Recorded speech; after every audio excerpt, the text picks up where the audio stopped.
Say it. M. No. B. Just say it. C.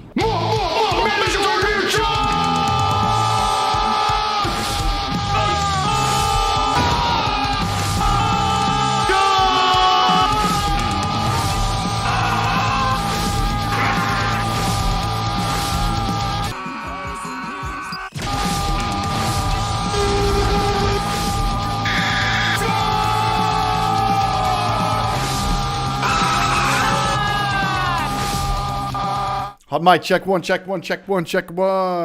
this work? What up, No Brewing? What's going on, man? What's up, Goose Fraba? What's up, Barrage? How's everyone doing, man? We're back. The stream is back. Wednesday nights. Hope everyone's doing well. I got a beer right here from Pizza Port, Swami's IPA. Brian from Short Circuited's coming on here in a second. He's 3 hours ahead. What's up, Zach Pearson? What's up, Brunch? How's the audio? Noam, how am I doing on the audio? You guys are producing the show. As always, what's up, Eric Lane?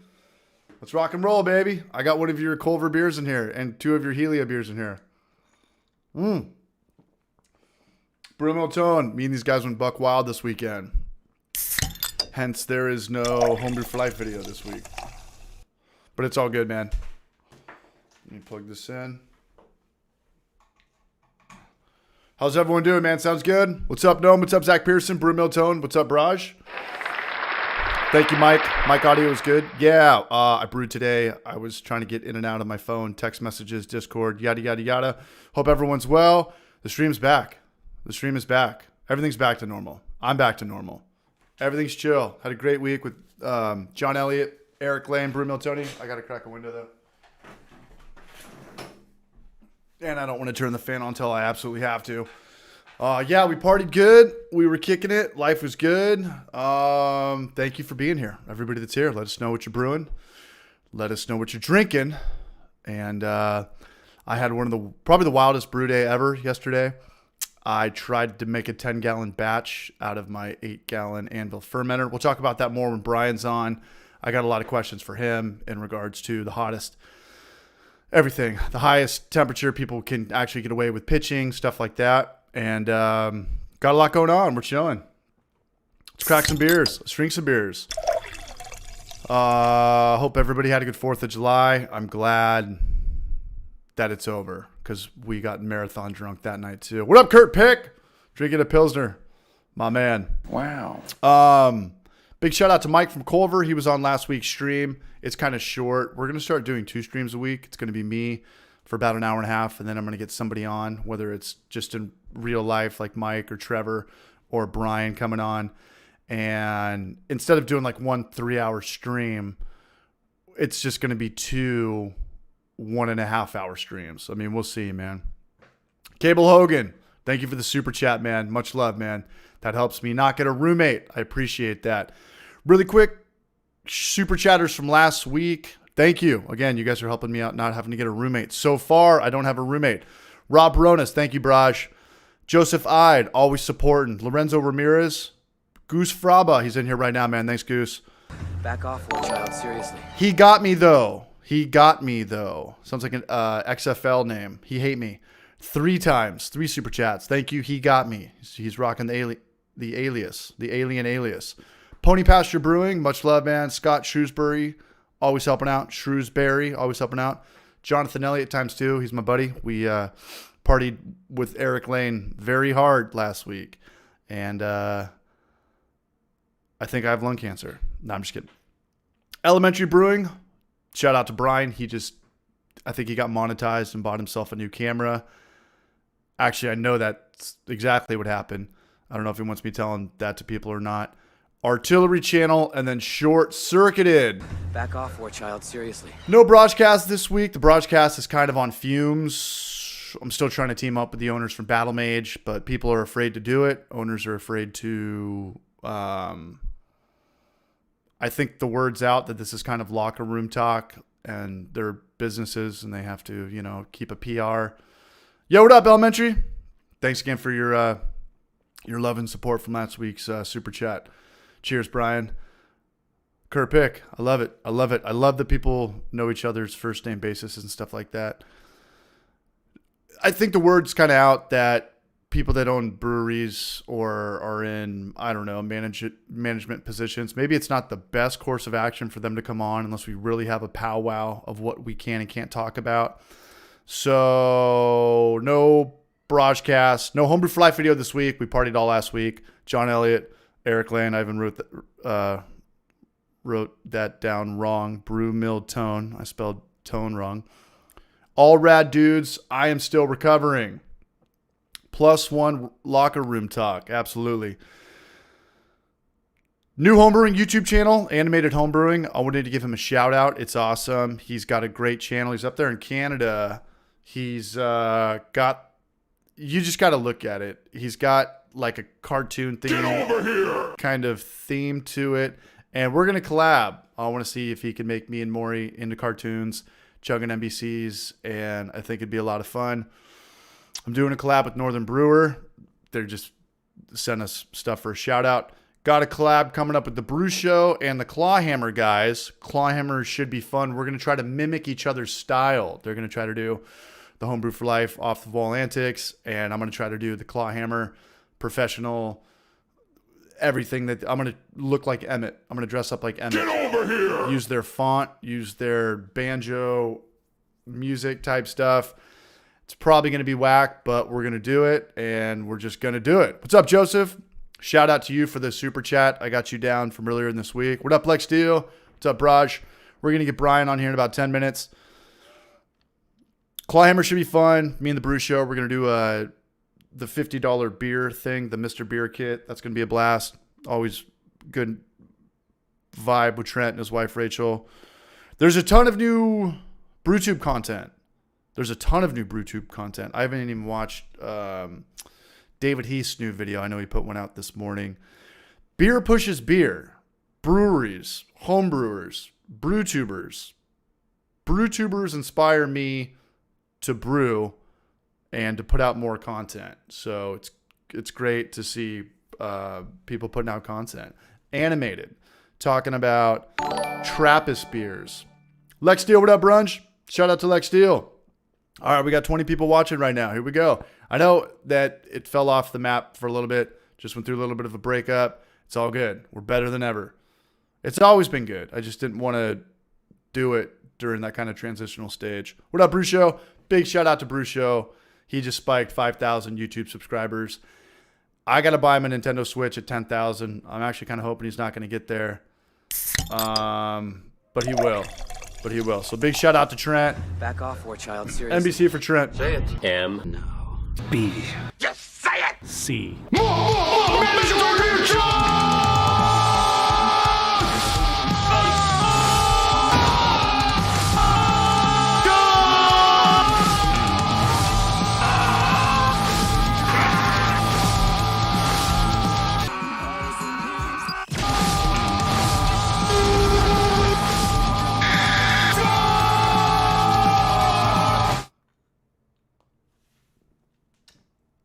That's a big one, Trent. Good for you, man. I'm proud of you, dog. Wow. I got two. I haven't had this PC open in a long time. Someone here? Someone talking shit? Am I getting me too'd? Steve, YouTube. Apartment Steve. Hey, man, want to let you know I'm not going to be on the stream for the next several weeks, doing some traveling and then Army stuff through mid-August. I'll be back after then, though. Shout out to the Apartment Brewer, man. That was sweet. Thanks for letting me know, man. What's up, Al Burrow? What up, you brunch? So what do we got going on tonight? Brian will be on. When Brian's in on the chat, we'll just bring him right on in through Discord. What's the highest temperature to pitch yeast? I pitch yeast at 110. I want to know if I could pitch it at 120 and it could still work. Trappist beers got me into that. It's more of kind of like the monkish Belgian style, but I did not know about those until I was watching the Animated Homebrewer. Shout out to Animated. Struggling with the Mexican lager video. This is the craziest brew day I've ever had in my entire life. This beer is going to taste like shit, but maybe it won't. This is kind of the pulse of this stream. The problem with electric brewing systems is that they're just too weak. I don't even think that they work with Beersmith recipes. I did an hour and 45-minute boil yesterday, and I didn't even burn off a gallon. Like when you brew, everything's kind of geared like Beersmith and Brewer's Friend and all the recipe stuff, all the recipe software. It's geared towards burning off a gallon per hour. But electric systems are too weak and they don't do that. You kind of get a little boil. It's kind of just like a little rumble at the top. But when you're not burning off a gallon per hour, you're going to end up with more beer and it's going to be watered down. It's going to be less concentrated and the hops aren't going to boil the same. So I'm on an anvil and I've got to kind of feather it. I've got to kind of like, if the lid is off it, it's not going to come to a boil really at all. Like a little bit of a rumble, but not a boil. It would never boil over. It would never boil over with the lid off. And when the lid is on, it will boil over. So you got to kind of feather it. You really got to know what's kind of going on. I have like a sweet spot, the way that I put my lid on like the corner of the top of the anvil, but it still does kind of boil over every like 20 minutes. It's a weird thing. And I've just noticed that my beers are lower in alcohol by volume because they're not, the more you boil, the more you concentrate it. And it's also, I'm kind of doing like a hybrid batch these days with adding liquid malt extract. Just throw a pint in there, like the scene from The Big Lebowski when they try to dump Donnie's ashes down the cliff, and just hope that it gets in there, and then hit it with like 2 more gallons of whatever, spring water, diluted water, distilled water, tap water, sewage water. So it's a weird thing. I'm still trying to figure out my anvil system. I've probably brewed on it now, probably like, I don't know, 10 or 12 times. And maybe if you did like, I tried to do a 10-gallon batch with it yesterday. I was just going to try to concentrate it and then throw spring water in it or whatever, distilled water in it. And maybe if I kept it at like a 4 or 5 gallon batch, the boil would be stronger. But when you get that thing up to like 6, 7, 8 gallons, it does not boil. It just does not boil. I don't know if the Robo Brew's like that. I don't know if the Grainfather's like that, but I don't know. So I'm using a lot of dry malt extract right now. But we'll talk about that. We'll get Brian on because he's a big electric guy and maybe he can help me out. Ryan Witt, what's up, man? Agreed. Hot dog water. Zach Pearson, I just have the lid on, turning the boil just a little off. Yeah, I thought about that because it's got like a power range. Like I always have it at 100%. Maybe if I put the lid on it and then bring it down to maybe 30%. That's a good question. That's a great question. Naka One Back Brewery. What's up, Tom Manning? What's up, Brunch? We're here, man. We got Back off, war child. 28 people watching, 30 people watching.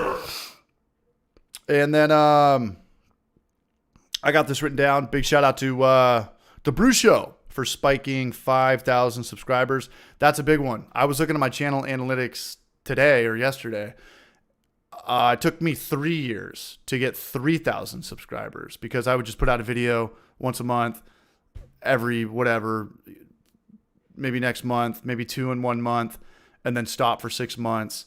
And I think we had 5,000 subscribers pretty much all the way up till COVID. And then from COVID, I didn't have anything to do. It went from 5 to 10, 10 to 20, and we just hit 25,000 subscribers. So shout out to you guys. That's a big one for me as well. I really want to get to 30,000 and have more than Genus Brewing so I could rub it right down Peter's fucking face. But no, I'm kidding. Sort of. I'm kind of kidding. It doesn't mean I'm not trying to have more subscribers than Genus, but I am going to rub it down his face. So shout out to you guys, man. Thanks to everybody thinking about Clawhammer. Yeah, if Clawhammer wants to send me one, I'll brew on it and I'll see what it's all about. But yeah, what up, Yeast? Yeah, we're doing a little bit earlier tonight to kind of compensate for the time zones because Brian's out there in East Coast land. You're going to do 5K more. But it looks good. It feels good. 25,000 is a good, clean number.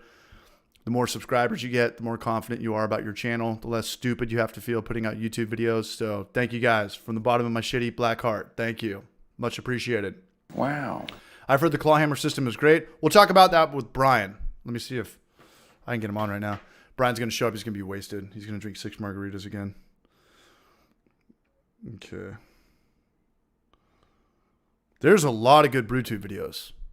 Who saw the Brew Cabin one with the Space Odyssey reference? Stanley Kubrick. I hope he's all connected to the Discord. Kurt Pick. I bought the Clawhammer. I would be sure to go to the 20-gallon system. Donnie just got the 20-gallon system. We were checking that out. Eric Lane, Brew Mill Tone, and John Elliott. We were at Booze Brothers Wednesday, Thursday, or Friday. Probably Thursday. No, I think it was Wednesday because I had to do the stream. And then it's $2,000, the G70. And I know when, thank you, Jack. Thank you, Jack Martino. I know when I think it's called the G70. I think it's 20 gallons. It's huge. It looks like a giant R2-D2. It's way bigger than the original Grainfather. When it came out, I know it had some problems. I know Brian did a review video on it. And we've talked about this before. You know, there's a lot of homebrewing brands that are too quick to market, that haven't been around for that long. They haven't really withstood the test of time. And them giving it to us YouTubers could be very good or very bad if you're an honest YouTuber, like Short Circuited Brian or Portly Gentleman, something like that. You know, if you're doing the whole sales pitch or sounding too much like a politician, I think people are going to sniff it out. And you're going to fuck people over because they're going to buy an expensive thing that leaks or breaks or is a nightmare to clean or something like that. But what I'm trying to say is that the G70, I think it's in like their third take or 3.0. I don't even know if they're calling it that, but I think it looks a little bit different. I could tell that they've kind of honed it in better. It's $2,000. That's kind of a lot of money for homebrewers. $200 is a lot of money for homebrewers. It's a lot of money for me. It's Rec. What up, Raj? I approve of any version of binging. We'll just put it on credit. Animated homebrewing. We talked about collabing. We're going to do a little cartoon thing. Shout out to you up there in Canada. And Brian's coming on right now. And if you guys stick around till the end, maybe we could do a t-shirt giveaway. I've got t-shirts, but all I have is, I think, medium, large, and extra large. And it's going to ship U.S. only. I apologize. It's just a nightmare, even shipping to Canada. It takes a month. It's $30. I just can't. I'm just not going to do it. Got to draw a line in life somewhere. Wow. But we're back. 20 is plenty. Too much money. I'm with Kurt Pick. What's up, Artillery? Thank you for the shout out last week. Thank you for the super chat. We got you a little bit earlier. Short Circuited, Elementary, Jonathan Elliott, Shrewsbury, Pony Pasture, Goose Fraba, Lorenzo, Joseph Eid, Adai, Rob Bronis. You guys rip. Thank you. I'll take a large barrage. And I've got some things written down, trivia names of all the answers are, if I own a brewery one day, this is what I would call my beers. And what up, Jonathan Elliott? Thank you for the week-long hangover. Much appreciated. Thank you for the super chats last week. And thanks for hanging out with me last week, you and Eric. 10-gallon batches for my Spike CF10. Chris Palmer, you have a lot more money than I do. I just know that Spike CF10 means very expensive things. Very expensive stuff. I don't want a large Farva. Uh-oh. All right, we got Brian coming in on Discord. Let me pull up the Discord and where's my Discord? Every time I log into this computer, it's got to update. Switch device. What do we got? What do we got? What do we got? All right, Brian, here we go. Yo, yo, yo. Let's do it. Start voice call. Start video call.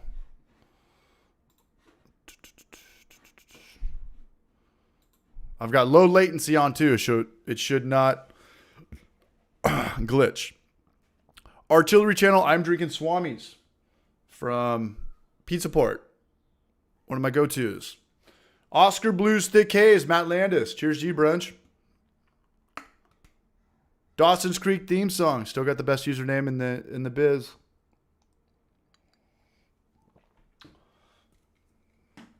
What's going on, Brian? Paying your internet bill or what? He is not. I can hear you. You're coming in through. Let me go to sound clips. Audio out is going to come in through. Let me restart the call because my Logitech app was taking over the camera here. Hang on a second. Take your time, bros. We got beers to drink.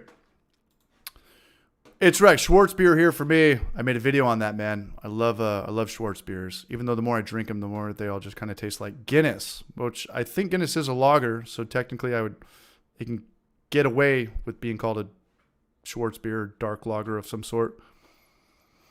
David Collette, Elysian. I think that's Space Dust. Me and Trevor went out last night. Artillery Channel. I made my first pseudo Mexican lager. What does that mean? What is pseudo Mexican lager? Does that mean fermenting under pressure? Brimo Tony's going to go whack his pud. He's going to go punch his clown. Wow. Yeah, animated homebrew. You're on a good one, man. There's Brian. Brian, can you hear me? All right, I'm going to pull you in. Let's go to window capture, and we're going to pull in short-circuited B. What's up, Raj? How are you? Good. Let me do something like this. Here he is. Whoa, whoa, whoa. This thing's getting crazy on me. Let's pull me up something like this. There we go.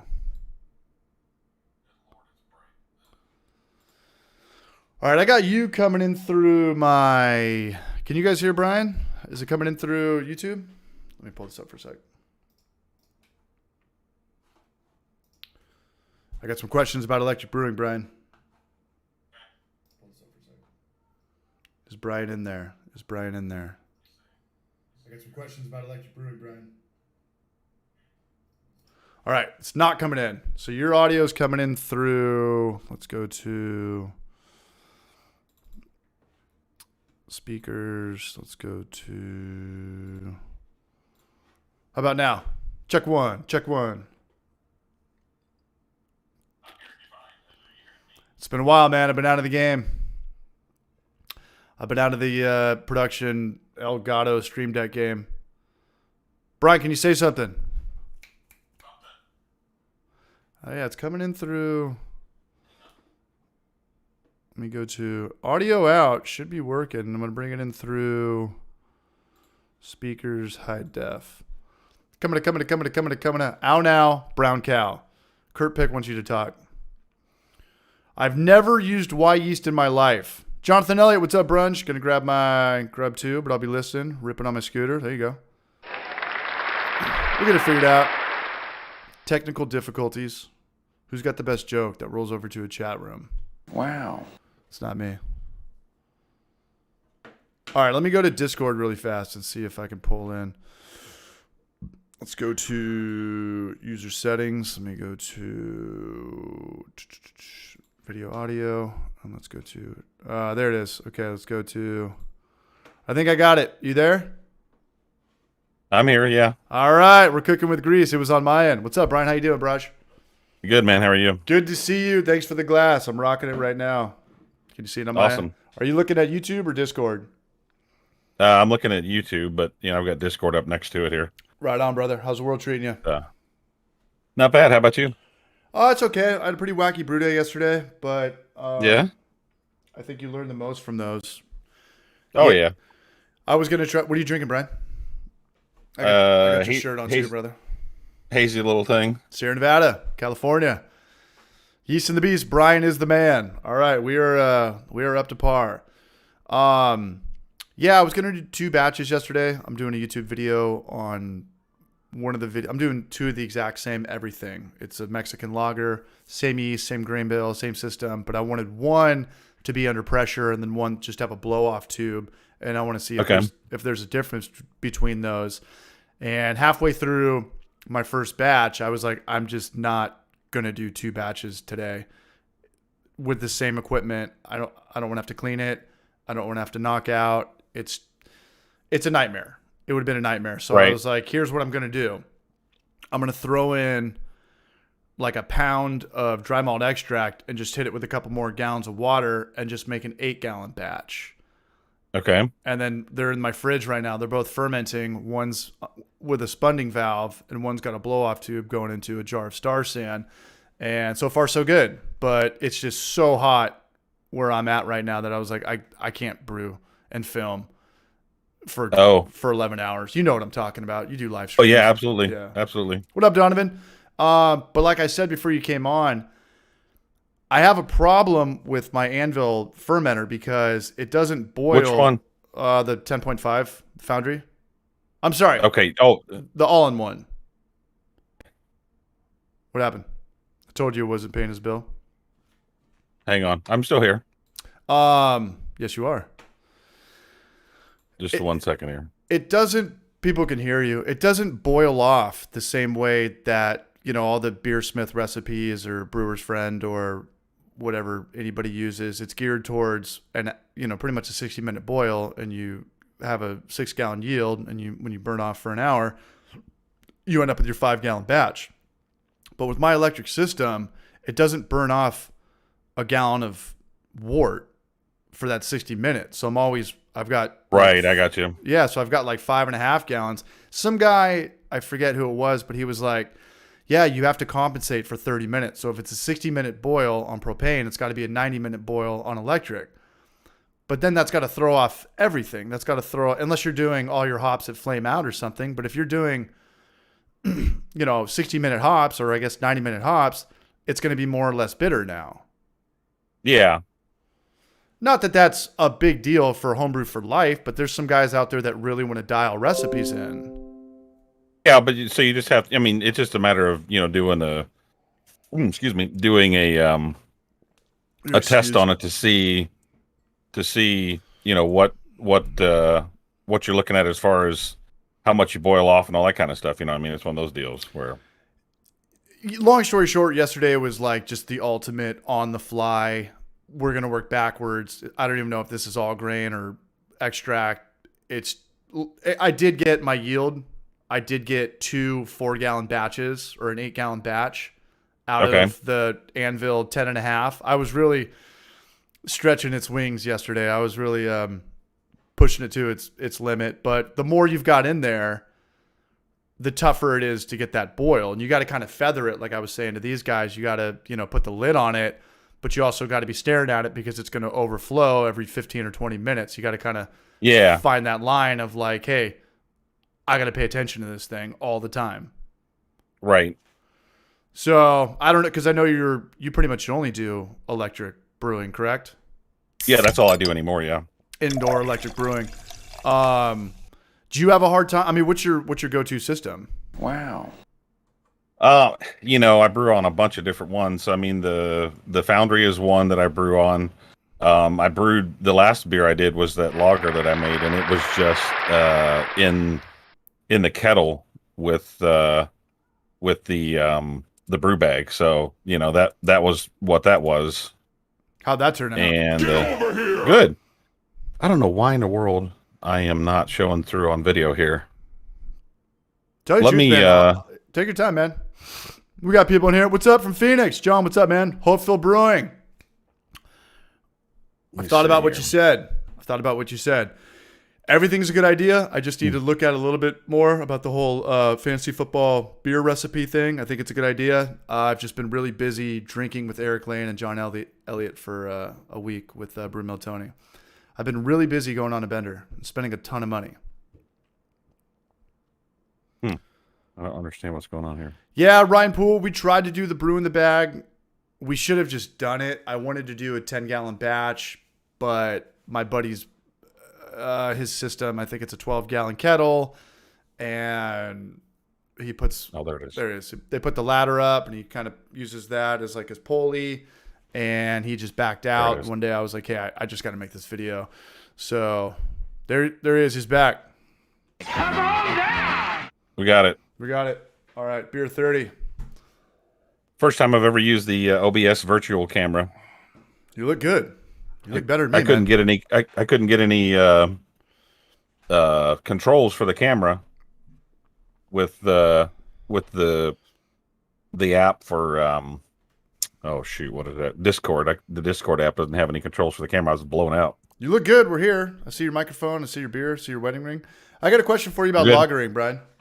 Yeah. Do you do 90 minutes? Are you really worried about like the precursors of the cream corn stuff? DMS. Yeah. No, I mean I only do 60-minute boils. I never had any issues at all. That's what I really wanted to know, because everything you read online is like you got to do a 90-minute boil for lagers. I was like, there's so many myths in brewing that are. John Palmer wrote it 20 years ago, and it's like yeah, it's way different now. Maybe it was the same back then.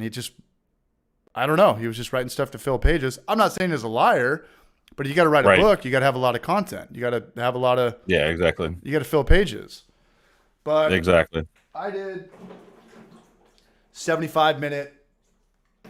I did like an hour 45-minute, and I hope it's good enough. But I like that advice. From here on out, lager, ale, kettle sour, whatever. Yeah, I don't ever go more than 60 minutes. 60 minutes now, not at all. I mean, unless you want to do like a Imperial IPA or something like that, you know what I mean, where you want to get that much bitterness and stuff without using more hops, right? You know, or you're trying to boil it down to get your gravity or whatever. Do you do that? Do you do exactly that? Will you concentrate it and then throw 3 or 4 gallons of sterile water in it? I haven't done that. Recently, back whenever I was doing some extract brewing, and actually I am going to be doing some comparisons on some kits from Northern Brewer. Mm-hmm. Kelly and I are going to be brewing the same beer. I'm going to do all grain. I'm going to have her do the extract, and so I'm going to go through a bunch of different systems. I'm going to kind of make it like a beginner's guide almost, where I'm going to be doing all grain, and she's going to be doing the extract. And I'm going to do a bunch of different systems. I'm going to use some of the all-in-ones for the extracts. I'm going to use like an induction plate with like a 3-gallon pot one time for the extract, and then top up, just to show a bunch of different, ways to do it, because there's so many different ways to do it. And, that you can get there with a lot of different processes. And then the other thing is, going to try to see what the differences are between the extract kit and the all grain kit, and can you tell the difference? And if you can, what are the differences? And if somebody's doing extract, are they missing out on anything with doing extract versus all grain? I mean, is it that much of a difference to justify all that extra process and extra time and all that stuff? I love that idea for a video. It's going to be a whole series. Well, it's going to be a bunch. Sorry. It's going to be a bunch of different kits. So if you give a professional brewer an extract beer, they always say, I can taste the extract. But if you don't tell them that it's an extract beer, I'd want to know how many professional brewers would say that.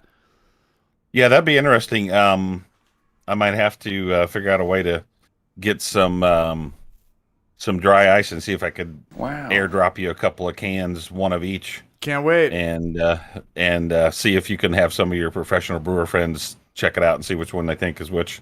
That's awesome. And me and Trent are pretty much doing the same video. We're going to do, we're bouncing ideas off each other right now, but we're going to do the Mr. Beer Kit thing, the $50 thing that's been around since probably the 90s, when bicycles were bicycles and didn't have electric motors on them. But just do like blind taste test comparisons with them. Just shit beer, Trader Joe's $2.99 beer, stuff like that. See if we, maybe bottle condition a couple and then keg off a couple, and just see if there's any difference in that regard.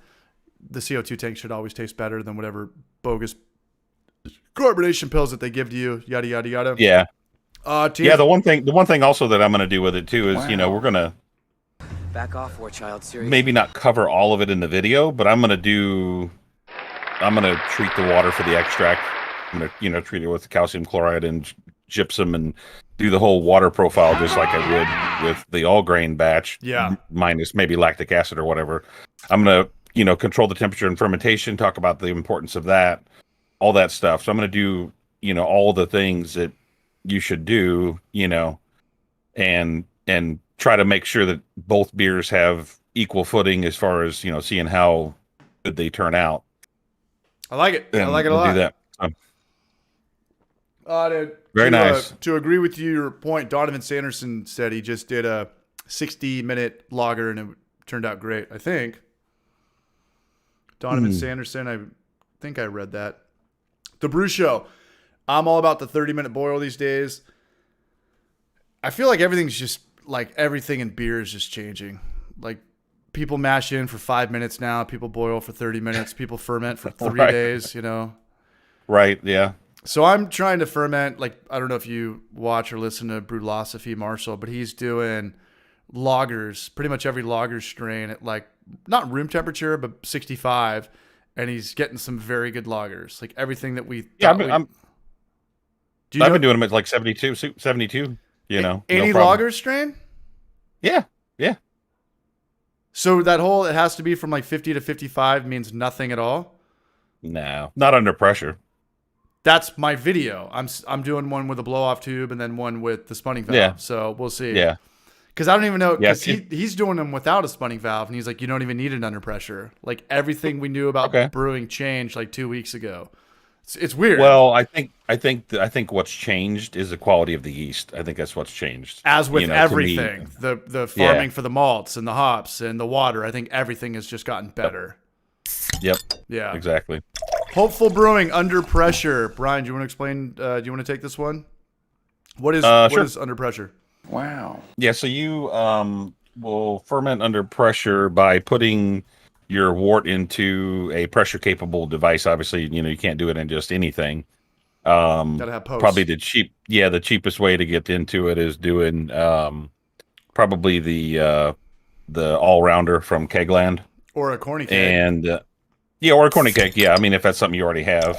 If you're looking to make a fermentation vessel, then the all-rounder is cheaper than a corny cake unless you can find one on Facebook Marketplace for $50 or something like that. Wow. So you just pitch your yeast as normal. You could do a starter, whatever. I don't even hardly do starters anymore with anything. And then you need what's called a spunning valve, which is basically it regulates the pressure of the fermentation because as you know, whenever beer ferments, it releases CO2, and the same thing that carbonates. If you're bottling, the same thing that carbonates your beer in a bottle when you add sugar to the bottling bucket and all that is the same thing that occurs in the fermentation vessel. And basically, what happens that makes it different or special, if you will, is that the pressure actually helps hold down a lot of the esters and off flavors that can occur with yeast. So, like a lager yeast, like if I do a pressure fermentation with a lager yeast, I'll get massive amounts of sulfur and all that kind of stuff coming off of it the first probably three or 4 days. But then shortly after that, it pretty much subsides. And then by the time I keg it at, day 10 or 11, it may not be clear, it may not have all dropped out, but I mean, it's a nice clean beer with all the lager character that you would expect, but nothing that you would expect if you're fermenting at 72 degrees. And Brian is very much homebrew for life. We've been doing this for a long time. He's been doing this for a longer time. Something tells me that when you do lagers, Brian, you don't let them rest for 6 weeks and then do a diacetyl rest for another 6 weeks and then wait to let it carbonate for another 6 months. And oh hell no! What do you do? What's your lager process? Your lagering process? Yeah, so I mean, basically, I'll put it in the keg and chill it down and tap that son of a bitch. Like 2 weeks, you're drinking beer the same way you're drinking an ale. Wow. Yeah, exactly. Yeah, I mean, and if you want it clear, then gelatin or something like that. Fine. But you want to save the planet? yeah, whatever. Yeah, Yeah. whatever. But yeah, I mean that's I don't like this brown lager that I did. I took 5 gallons of it to my brother-in-law's birthday party, and Wow. had a bunch of people drink it that have drank some craft beer and stuff, and some of them said it was like in the top 5 beers that they have ever had. So That's awesome. I don't know if they're just kissing my ass or if it was really that good. I Venmoed them $10 to say that, even though. Well, thank you. I appreciate that. Money well spent. Yeah, you're welcome. What's the best yeast for a lager? I don't think you could really answer that question, Jack Martino. That all comes down to anything. Beer is subjective. Beer Yeah, I is mean, art. really, Beer is art. Art is subjective. yeah, especially Wow. with like if you do pressure fermentation. I would tell you the one that I like a lot is from Lallemand. It's the Diamond Lager. It is a beast to chews through. I mean, so fast at room temperatures, and leaves a really clean beer behind it at like 15 psi. So I mean, I like that. I've got a bunch of that, as a matter of fact, in my fridge, and it works exceptionally well for doing lagers under pressure at room temperature. What up, Delonius? Really quick, just some old faces coming in here. Yeah, I mean, there's breweries out there. I'm gonna go back to my Roger pronouns right now, but I know of places that maybe not breweries, maybe not hard seltzer, maybe not hard kombucha, maybe not hard cider, but there's places that I know that are big in distribution that only use like that Red Star Cuvée yeast, which is like 99 cents. It's not, you don't need like the $12 top of the Hornindal Y yeast, mountain, Right. However you get there is however you get there. However you get there is however you get there. Whatever it takes to taste good without breaking the bank. Margins, rock and roll. Yeah, right. Just not bread yeast. No, and like at the end of the day, do we really care what yeast is in Corona? Do people want to know what yeast is in Blue Moon or Sierra Nevada? I mean, I would like to know what's in Sierra Nevada, but for the most part, do we really care what's in White Claw or Truly? No. People do not care. They're probably using the cheapest, most factory mass-produced shit on planet Earth. The most plastic, dry yeast. Yeah. 10 for a buck. Whatever InBev bought by the semi-truckload. Right. Pretty much, yeah. Back to your Northern Brewer thing. Did they hit you up too? Is this that's what I'm doing it with. I'm doing it with them. Yeah. No, I know that, but we're doing kind of the same thing right now. Those guys are cool. Those guys are really cool. Yeah. And I've had a long-standing relationship with More Beer, but it's no big deal to me. I'm not, I owe no allegiance to anybody as far as that goes. And, I think that, they approached me with like the right attitude, saying, right. Same with me. And the people that approached me, they're not in charge of it. I mean, it's like one of those things where it's out of their hands. I mean, they just work there. They need a job. Rep. I get it. Yeah. Yeah, exactly. They need a job. I get it. So whenever they came back and said, "Hey, you know what? The overlords that had us under their thumb before are gone now, and we want to try to get back to the InBev. Yeah. Okay, we want to get back to the old ways. So from the top, Northern Brewers, pretty much in the last 6-7 years, when I got into brewing, late 2014, they were probably the biggest online retailer. And is that accurate? And then More Beer was probably their biggest competitor. Wow. Yeah. Now Midwest Supply is owned by the same company that owns Northern Brewer as well. They're pretty large. Actually, I got my first kit and everything from Midwest Supply. But yeah, I would say the top 3 is going to be Northern Brewer, More Beer, and then probably Midwest Supply. Never even heard of Midwest Supply. Yeah, really? Yeah, I mean they're very Midwest. close to Northern Brewer, but yeah. So So what was the story with Northern Brewer? So they had a huge YouTube channel called Brewing TV, and then they got bought out by Budweiser. Yeah, I think they got bought out by AB InBev. And it didn't work out. I think it was. I actually think it kind of fizzled before the AB InBev purchase because Wow. Chip from Chop and Brew left because I think he was working for Northern Brewer at the time and was doing the videos and stuff. Him and Brian Dawson or Brian Brian Dawson. I can't remember. I think Is Chip the guy with Dawson. glasses and kind of the Friar Tuck haircut? Yeah. George Costanza? Okay. Yeah, exactly. Yeah, that's him. Got it. And then Jeff Bezos. All right, man. What up, Hellbrews? And Cheers, then- Brush. Thank you. then he started the Back Chop off, and Brew War Child, channel seriously. after all that went down, and I think that was part of the demise of their YouTube channel as far as that goes. And then Chop and And, Brew started his own. Yeah, basically with the Don Osborne and the other guys that were involved with some of the Northern Brewer stuff. And then now I think Chip is actually working with them again and doing some videos and stuff with them because I've seen his the side of his head in a couple of their videos and stuff. So I think he's doing some stuff. So you were around pretty much before. I mean, I think anybody who's watching right now, probably for the most part, we have a pretty big Venn diagram of they probably subscribe to both of our channels. I think you've been around longer than I have. Right. Yeah, we've. I think, yeah. How old's your channel?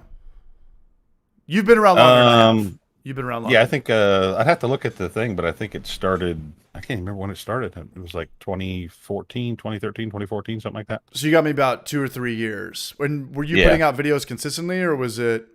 Did all the way up until like Thanks, Brian. 2014, and then in 2014 I kind of just lost interest in brewing and stuff and had about a year hiatus without brewing at all. And then in 2015, end of 2015, I got back into it, and that was whenever the channel kind of relaunched. And the shortly after that came the logo change and all that kind of stuff. So what was going on in terms of brew tubers? Was Larry around? Was Homebrew Challenge around? Clawhammer was definitely around, but they were doing probably more distilling stuff when it was legal to do in America. It's never been legal in America. It hasn't? Never been legal. You hear all these people saying, "Oh, if it's just for your own consumption, it's legal." No, it's not. The more you know. I thought it happened yeah, like exactly. 4 or 5 years ago. Okay, never mind. So did you remember Clawhammer at that time, or? No, I never saw them. Like the main channels that I watched Brewing would have TV? been like Brewing TV was one that I watched. The other one that I watched was SJ Poor, Don't know. Don Osborne. I watched him. Dan ABA. I think he's like in Oregon or something like that, and he still has a channel, but not a lot of content coming out on it.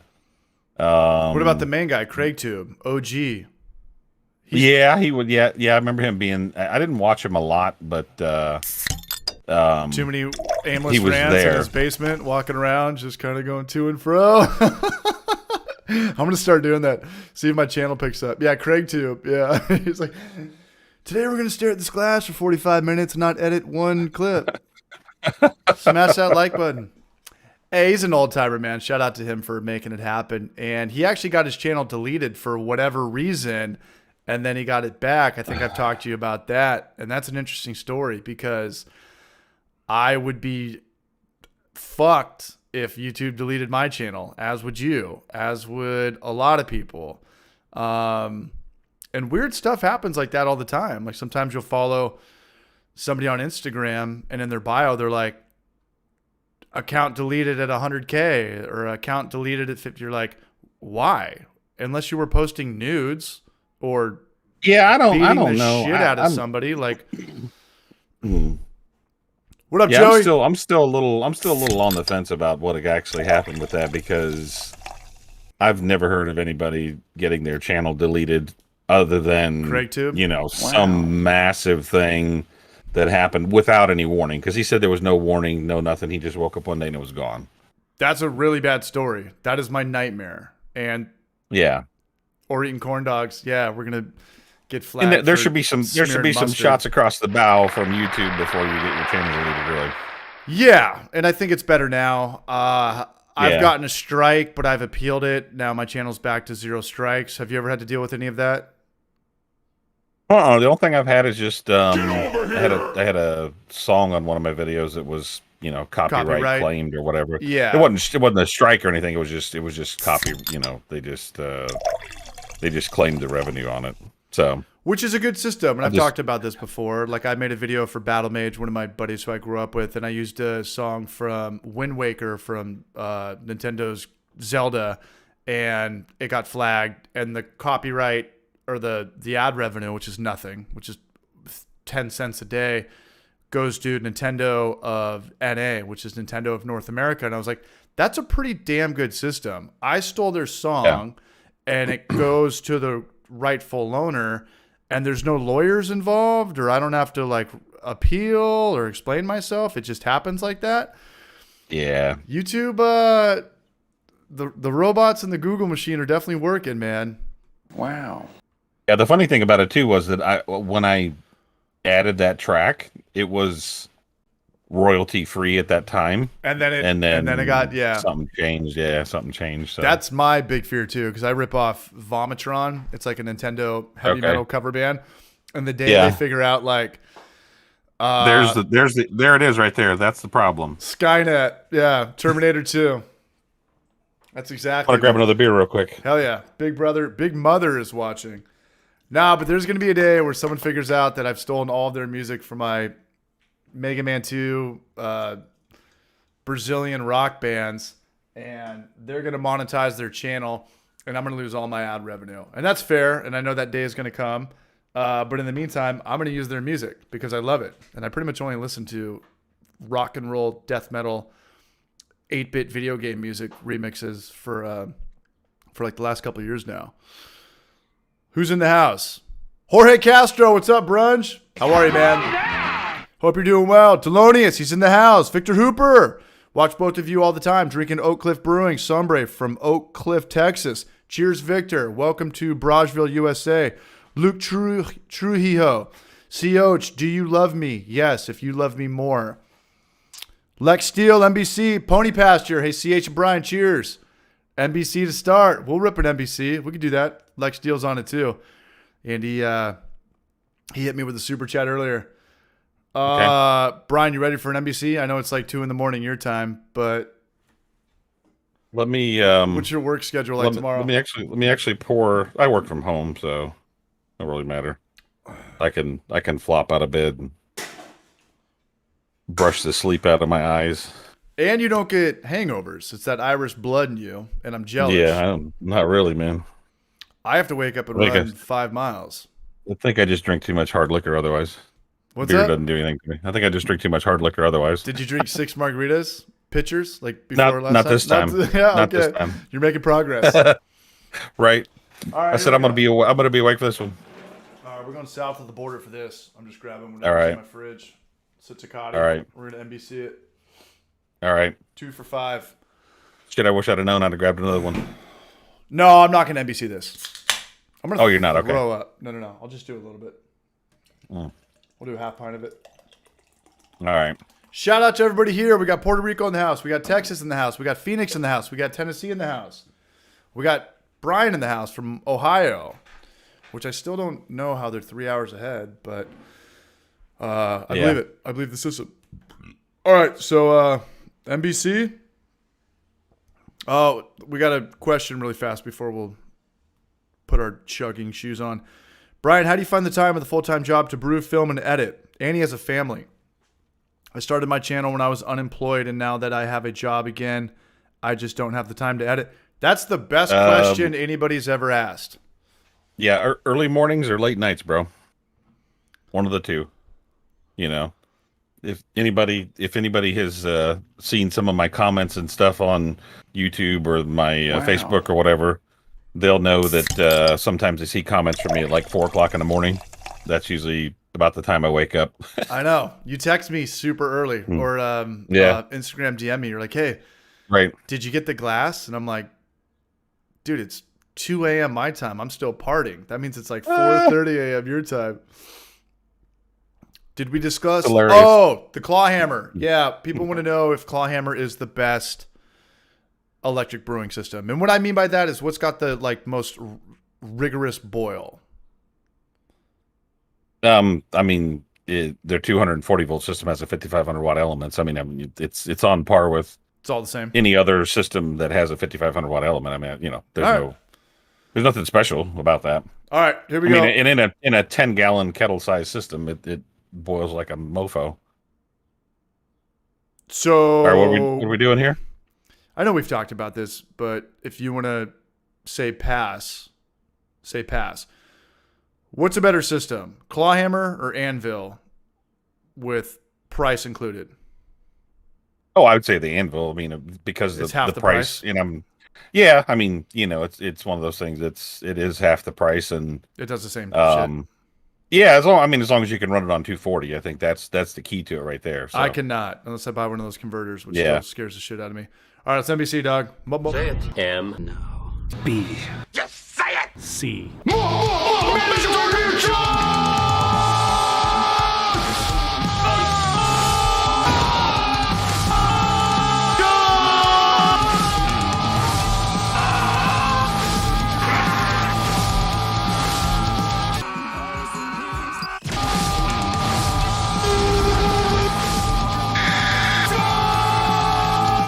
You back?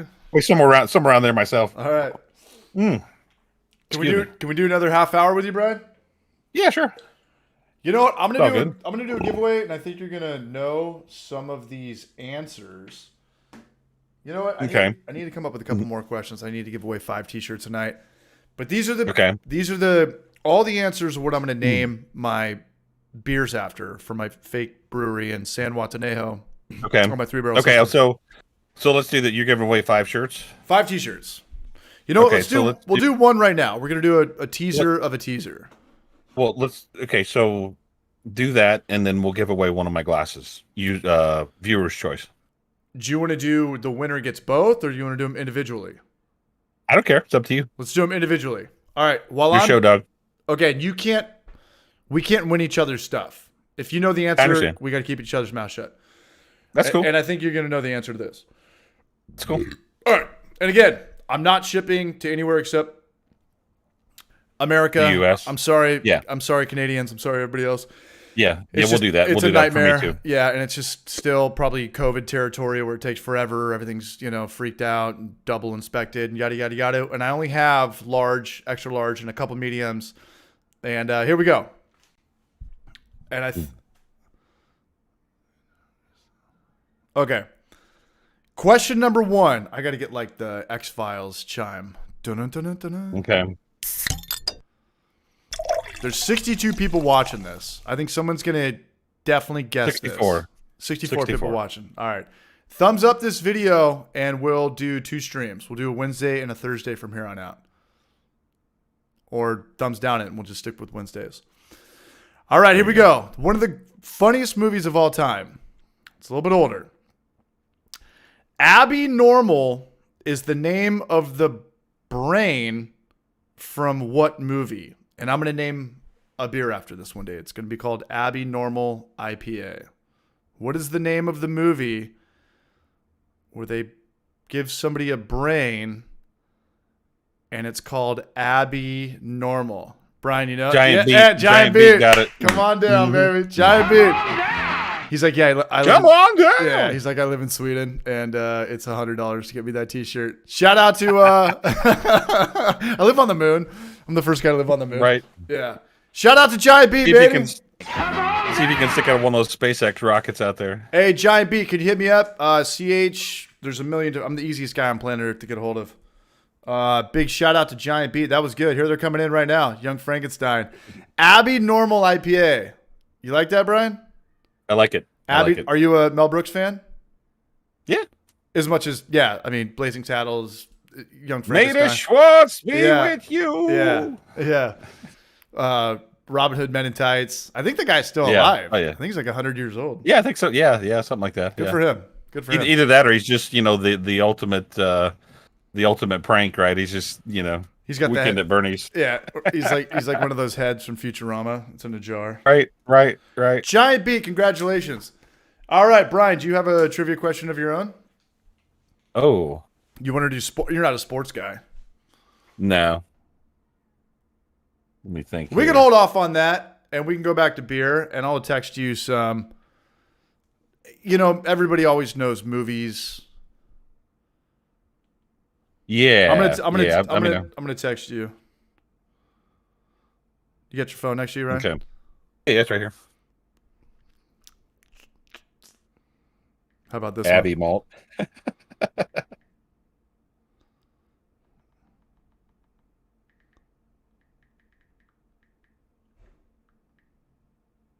All right. Oh yeah, yeah, sure.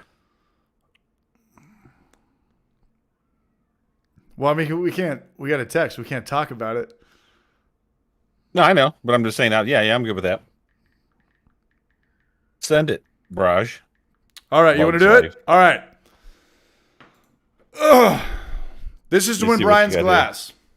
I'm gonna run Yeah, this by real fast. So user, you or viewer gets to pick. I mean, I'm gonna put the address for my merch shop there so you can see which glasses are what here, just in case. I already have the link in there, been Brian. on. Hey, anybody who's listening right now, click on the link in the bio. There's 3 links. It's the newest there it Homebrew is for in Life there. video. And is it working, Brian, on your end? Evil Dead. I see it. I see it. Yeah, down there. Evil Dead. Dead. I see it. Evil Dead's in my top 10, man. I love Sam Raimi. But out of the trilogy, I like Army of Darkness the best because it's a comedy horror. Army of Darkness is. All right, you want to do it? I'll do it. All right, here we go. And we're not talking about. Did you read my Instagram DM? Is that a good one? Yeah. Okay. Yeah, that's fine. I read the book. I don't need to Wikipedia it or Cliff Notes it or hit the Google machine button. Luke Trujillo, you definitely did not win, but Come on down! next time. All right. All the young Frankensteins coming in right now. I love it. Yeah, right. All right, here we go. In The Godfather. Here we go.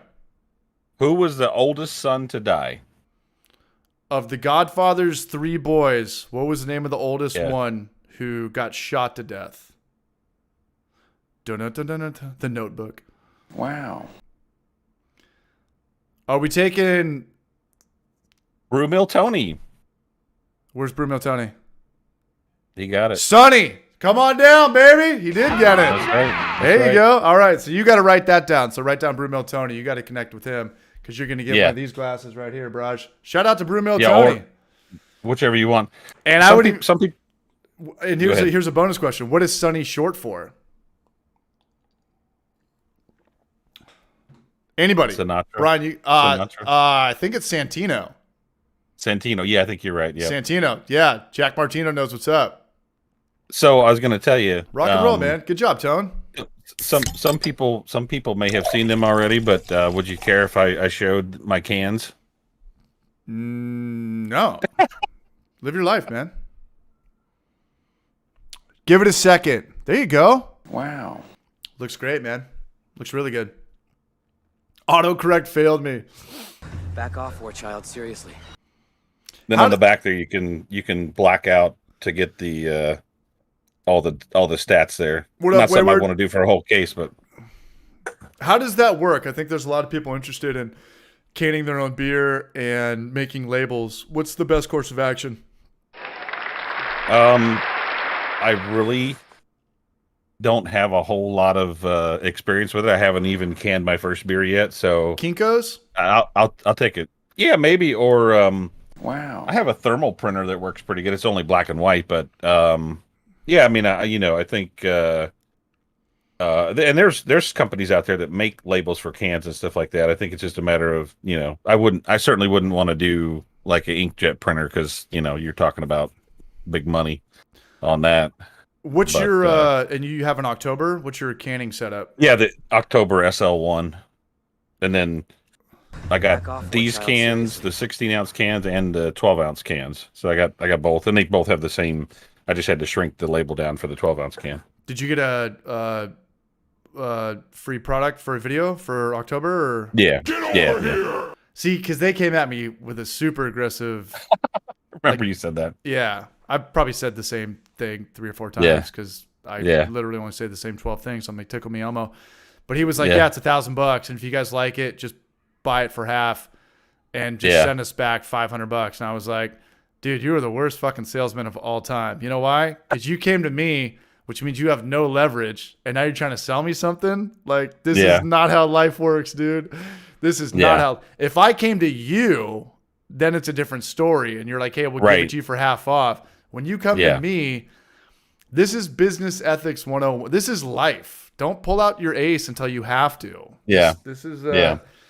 And he was like, well, you guys say you're going to make videos every Wednesday night. And we don't. I've been saying that for like 10 years. We're going to put out content every Wednesday night. He's like, yeah, you're going to put out videos anyway. So like, just make a video about us. And I was like, do I need to talk to your boss? Like, even though I'm the guy you're trying to pitch to and let you know like how shitty of a job that you do, because at the end of the day, the guy is probably not there anymore, because there's no way that aggressive behavior would stand.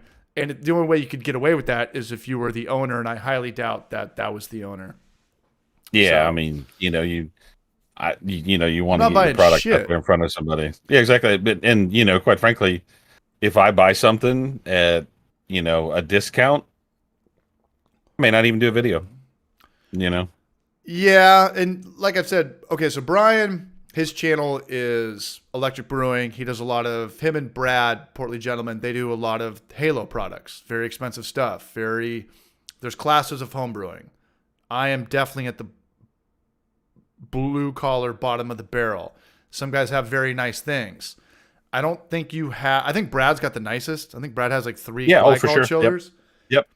Yeah, I don't know what the hell's going on with that shit, but hey, live your life, Brad. Brian, hey, he had a really good teacher. Come on down. Yeah, look no further. But Brian's always done very honest reviews. He said this on my podcast. He did the podcast when I was putting out a somewhat weekly podcast. He's never been paid $1 to do a review, and that could be very good or very bad for a company, because you calibrate it, you let people know this isn't 5.5 gallons, this is off, yada, yada, yada. That's probably the last thing the owner wants to see, and you're doing it anyway. Like, we have our fucking quantity wrong. We couldn't figure out our quantity, and this guy's letting us know that we couldn't measure out 5 gallons. And Brian doesn't care because the quantity's off, and customers should know that because it's his word, it's like his bond. Yep. And you could, make a couple bucks here and there if you kind of shut your mouth, but that's not what it's about. You're not owed. Yeah, to I mean, anybody. my reputation's not worth that. I mean, it's not even the case. I mean, the money we're talking about to soil my reputation is not, not that I could be bought for any price necessarily, but I like that. it's like, what, why would I mislead people for no reason? But what if they paid you $1 million? Well, then I'd do one video, and then at the very end, I'd do a blooper that said, "Hey, they paid me $1 million to say this." No. But we talked about this on my broadcast. Like, I made the mistake of doing. I don't even care. I don't even know if they're in business anymore. But it was like the Catalyst fermenter. And it was a $200 5-gallon piece of plastic, and we're like, it's so good, yada yada yada. We brewed on it, and we're like, this thing sucks. And we're telling people to buy it. This was about 3 years ago, and I was like, I'm never going to do that ever again. I will never do that ever again. I will never tell somebody to buy something that I do not vouch for. And it's tough to vouch for things right when they come out, because when you brew on it 2 or 3 times, and that doesn't mean it's withstood the test of time. I'll tell you what was hilarious. I had a Chinese company reach out to me they make these things where you can like put them on the top of a can and spin it and like pop the top of the can off. Yeah. Like cut the seam and, drink it. There's no burrs or anything like that, so you can drink it that way. But there were two things about it that kind of I didn't like. You cut the top off and then you like just have to like smack it down into your beer. And the company's like, hey, we'll send this to you, do a video or whatever, and we'll pay you for it. And I said, okay, send me the thing. I'll take a look at it. And I get it. Does not work at all. It's like a hangover cure pill. It's just a big waste of time. So I email them back, and I said, hey, you can opener no work. Yeah, it's we just wasted each other's time. And if you're coming to someone like, you know, you should have this thing that fucking works before you start pitching it to people. Exactly. Unless you know, become a politician or salesman, you want to cut me a check for $2,500. I'm going to tell people it's a piece of fucking shit because it is. Yeah. Well, I won't even do a video on I haven't gotten anything that I haven't really done a video. Well, I have one thing I've gotten that I haven't done a video on, but because it's junk, and I'm not. If it's that bad, I'm not even going to do a video on it. I'm just gonna be like, hey, nah, I'm not doing a video. You have more patience than me. To answer, what's up, Josh Utley? What's up, James McMurray? Because I'm assembling my new pellet grill. Is this the hoppy hour? Should I be drinking? Yes, that's what the hoppy hour is. It's a happy hour. What kind of pellet grill did you get? Oh, and Yeast and the Beast, you'd have more luck probably with Brad, but he's the dude with all the kegerators and everything. So Brad's got like the Halo. That guy collects shit that I can't even afford one of. I know. I told him I was jelly of them. Dude, not really. I don't have any space. His brew house looks like a titty bar from Vice City. It looks like a strip club from a video game or something. He's got purple lights. He's got metal, shiny, eye-catching Vegas ADD eye candy everywhere. I can't keep up with him, man. I just stare at his haircut all day, man. He's got the flat top dialed in like a motherfucker, and I love him for it. High and tight. I need another beer. Pit Boss 850 Pro Series. We'll wait for Brian to come back for that. What's going on, everybody? Anybody got any questions? And I've said it before, and I'll say it again. If anybody has, I don't give a shit if you're an extract brewer or you won a bunch of John Palmer GABF awards. I don't care at all. If you have any questions, put them in the chat, and somebody will answer them. If me and Brian are talking and going back and forth, somebody in the chat will get to you. There's 66, 63. I'm on Discord over here. There's YouTube over here. Someone will answer your questions. Too many communities, brewing, whatever, has a lot of egos. This is not the spot. No one's ever going to make you feel stupid for asking a question. I promise you. And if they do, I'll go ahead and get them. Vice City. Yeah, like a Scarface nose beer scene, baby. Any questions anybody has, throw them in the chat. Somebody asked me about why no beard earlier. I don't know. I just decided to do something different for a little while. I'll probably get the beard back on when it comes to fall time. Fall beards. CH, do you like beer? Does a one-legged duck swim in circles? Does a pope shit in the woods? All right. Cheers, fellas. Thanks for the glass. Garrett Shuck.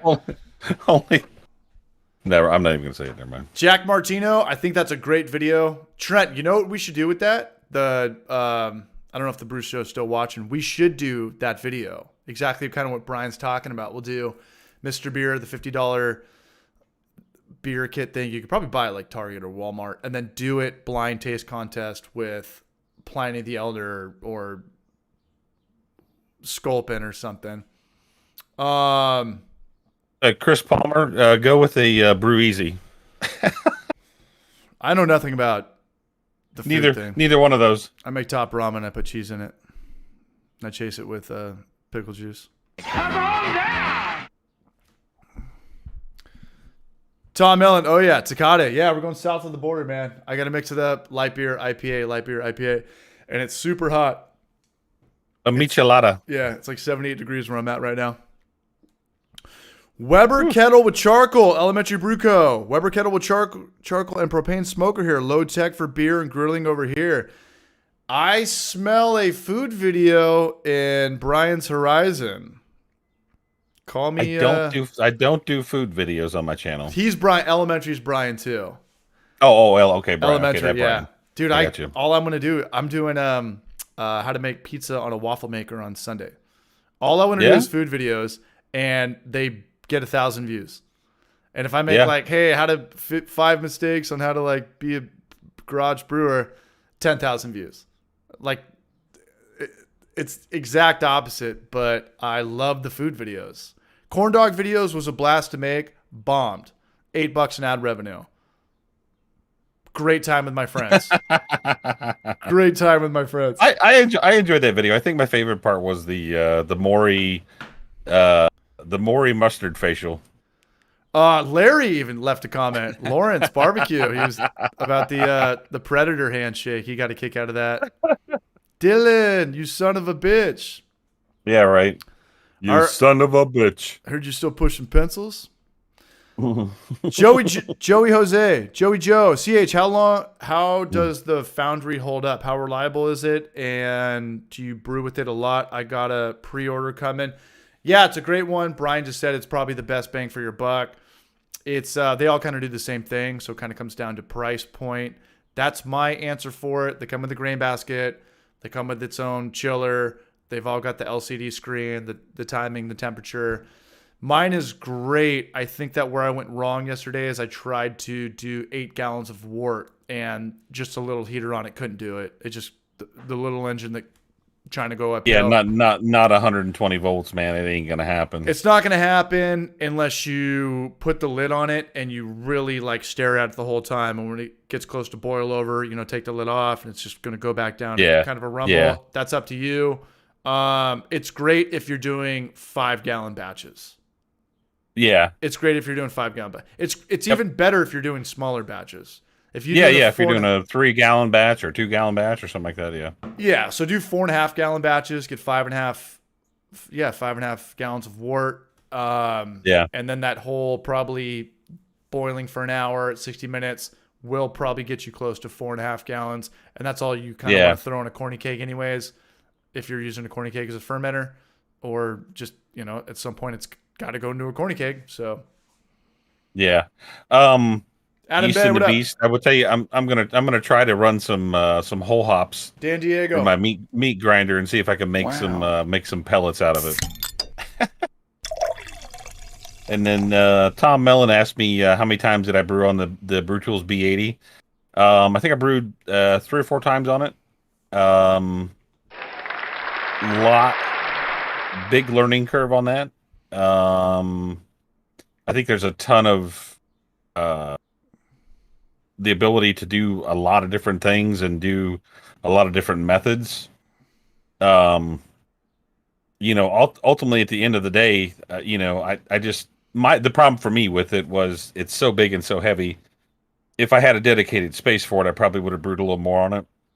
But just trying to move everything around and get everything all set up and all that stuff, and that thing was heavy as hell. I mean, it was probably I'm going to say it was probably 60, 70 pounds just with the brewing system itself. And I mean, it's a lot to lug around, and I didn't really have a great place to keep it at, and, trying to move it around, and then the chiller that was with it and all that stuff. I just, it was tough for me to brew on it. So, Is Brew Tools the Norway brand that kind of hit the ground running yeah. hard? Yeah, your boy Bradley, man, he's got 2 of them. He's actually got the old unit I had. I boxed it up and shipped it out to him. That's a language I'll probably never know as a home brewer. But who knows? I don't know. I don't know. Hey Josh, I've got a 65-liter Brewzilla. Wow. Works great. It's a great brewing system, actually. I haven't used 15 gallons. Yeah, it's 65 liters.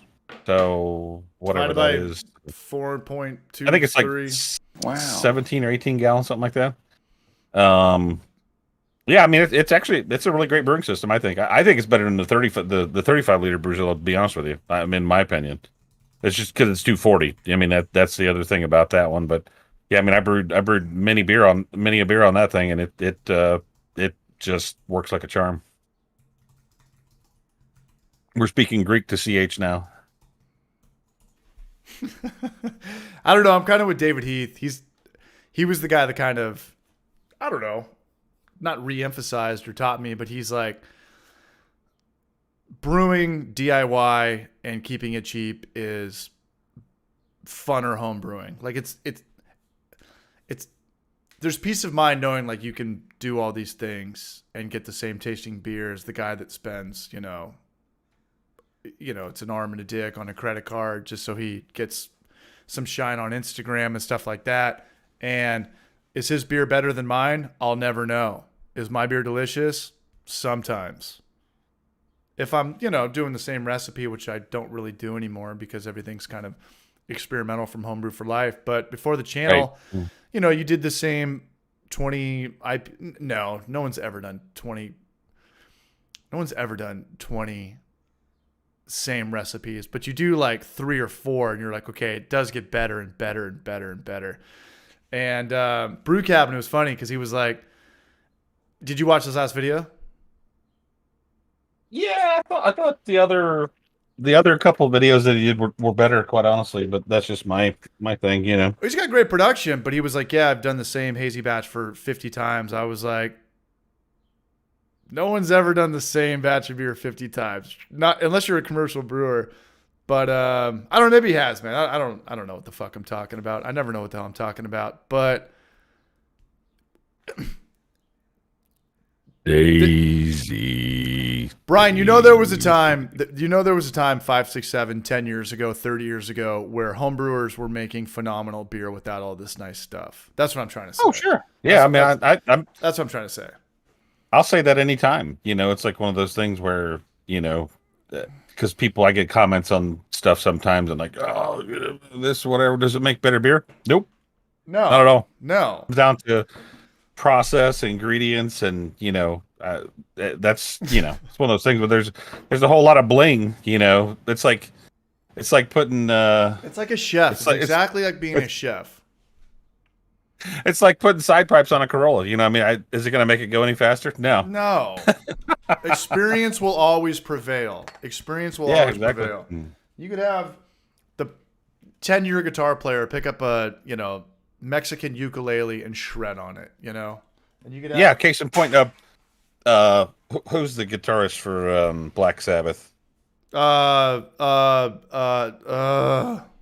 Come on, somebody in the chat. Aducci, he's got the weird Italian name. Not Kirk Hammett. Fucking No, that's Metallica. Here's the trivia. Is someone gonna win a glass? I'm not. Zach Wild. That's no. Tony Iommi. No, I'm talking about Zach Wild. Chilled Skater, what up, Raj? He's out there in Florida. After you get done watching this, if you want to see something really funny, I was thinking Google, of Tony Iommi, the Italian brand. Go Google Zach Wild Hello Kitty. He plays one of the Black Sabbath songs on a Hello Kitty guitar and makes it sound freaking amazing. Right. And then there's the guy who's been brewing for 6 weeks and he's going to go buy the Gibson Les Paul and wonders why all of his beers taste like straight sugar. It's because he's exactly fermenting at 80 degrees. Yep. Tom Mellon. This is my bar on Wednesday. Thanks for always having quality people on. Shout out to Tom Mellon. Shout out to Brian from Short Circuited. Shout out to Brian from Elementary, man. I want to see more footage with that Canon 50. I know it's a full M50. frame. Yeah, it competes with mine. It's not a full frame. It's a. I think it is a full frame. I think it is a full frame. No, it's not. Is that a trivia question? It's not a full frame. Let's let Brian Elementary answer. There's too many Bryans. Okay, we're just going by usernames from here on out. You're gonna question me. I think I just did. I still love you. I know, I still love you too, but you're wrong. All right, so whatever. Is my Sony A7 full frame or 4/3? Which one do you have? Sony A7 II, but they're all the same. Yeah, it's full frame. It is. Oh, you didn't know that one. Oh, I lose. It's a little baby cam. I thought the one. Hey, man, when you're wrong, you're wrong. And you know how I know? Because that's an M50. That's an M50, bro. Oh, because he's looking right at it. Shit, man. Good thing we didn't put a rent check on this. I wouldn't take your money. Fair enough. Good man. I give you more money than that. Just do a review channel on my channel and be honest. I'm just kidding, man. Top 5. I'll tell you off the Discord or off the chat, but whenever there's like top, a BrewTuber does top 5 YouTube channel or like gives a shout out to somebody, there's always some salty BrewTuber in the comment section like, it's all politics, it's all bullshit, yada yada yada. No, that's fair. I saw that one. You know what's up, yeah. And at the end of the day, we're all putting out content, and it's like Brian said, it's like you do it in the morning, you do it at night, you put it out. It's all up to you. There's, if you want to be salty about it, that's fair, I guess. It's We're just supposed to be pushing beer. And we're all learning all this shit kind of, you know, if a Kvike video comes out or a Kvike yeast comes out, everyone's going to run and try to get it out. There's yours. Hopeful. See, hopeful. What you need is the speed booster for your M6 Mark II, and then that will make it like a full frame, because this is a full frame lens that I shoot with all the time. The speed booster, it makes your M6 like a full frame. You want to see the real deal right here? Check this out. This isn't even mine. The Zeiss thing right there. Check this out. Yeah, Brian, check this out too. Elementary. Little pancake lens, huh? Yeah. So this is Like a 12 or 12. Oh no, that's like a 16 millimeter, isn't it? it's 55. It's way too close. Oh, 55. Okay. Yeah. Okay. But it's the 55 Oh, yeah, Sony Zeiss. But if you look at our corn dog video, when it's Maury straight on, it's a phenomenal shot. And then I'll be with the kit lens from the side, and we have an eye for it. Any Yeah, that's a Bokeh Beast right there. It's not mine, but it's $1,000 lens. And, Yeah, exactly. It might be mine. I mean, the guy hasn't asked for it back in like a month. I don't know if he died or whatnot. But yeah, no, I'm kidding. It's not mine. He's still alive, I think. Brian, get the EF to M adapter and get the Sigma 17 to 55. That is an amazing lens for the Sigma's M50. the shit. Sigma's like by they're far good. the best third party. And it's like 300 and something bucks on Amazon, It's I think. pretty much 1/3 of the price. And the Viltrox EF to M adapter is only like, I think, 30 or 40 bucks. I don't fuck with the adapters. The adapters. All right, are we ready to give away another T-shirt? Can we do? Let's do it. All right, Brian. So you're gonna give away 3 glasses, and I'm gonna give away Cheers, 3 Jack. T-shirts. So what was the first one? The first one was what was? Oh, Abby Normal. I'm giving away 3 glasses. You don't want to? No, I don't care. I'm just teasing you. Hey, can we do it this way? Can we get some subscribers from Brian out of this? I love how we have like Just Brewing on. Oh, I don't care about that. That's fine. All right. Well, okay. Ain't a big deal. Good answer. Okay, so the first question was, what was the Abby Normal is the name of the brain from what movie? Young Frankenstein. And it was, who took it down? It was Giant Beat. Second one was, what was the name of the oldest son from The Godfather who got smoked? And it was Brumil Tony. Brumil Tony. You're writing that down. You can ship that out. Do you have the glasses, Brian? Oh, yeah. I've got them all boxed up, ready to go. Okay, cool. So we'll do a third question. This is kind of a shot in the dark. This is one of my favorite movies growing up. And I don't know if people are going to remember this movie. There's not too many stars in it, but it's a football movie from 1993 called The Program. And one of my favorite fictional characters of all time was the starting linebacker who had a career-ending knee injury. Movie called The Program, 1993, starring James Caan, which was Santino from Brian's question. He was the head coach. He's the star of the movie. Biodome, brutally wrong answer. Brutally wrong answer. I don't know if anyone's going to get this. Or now they're just going to Google it. I've got one. Icebox.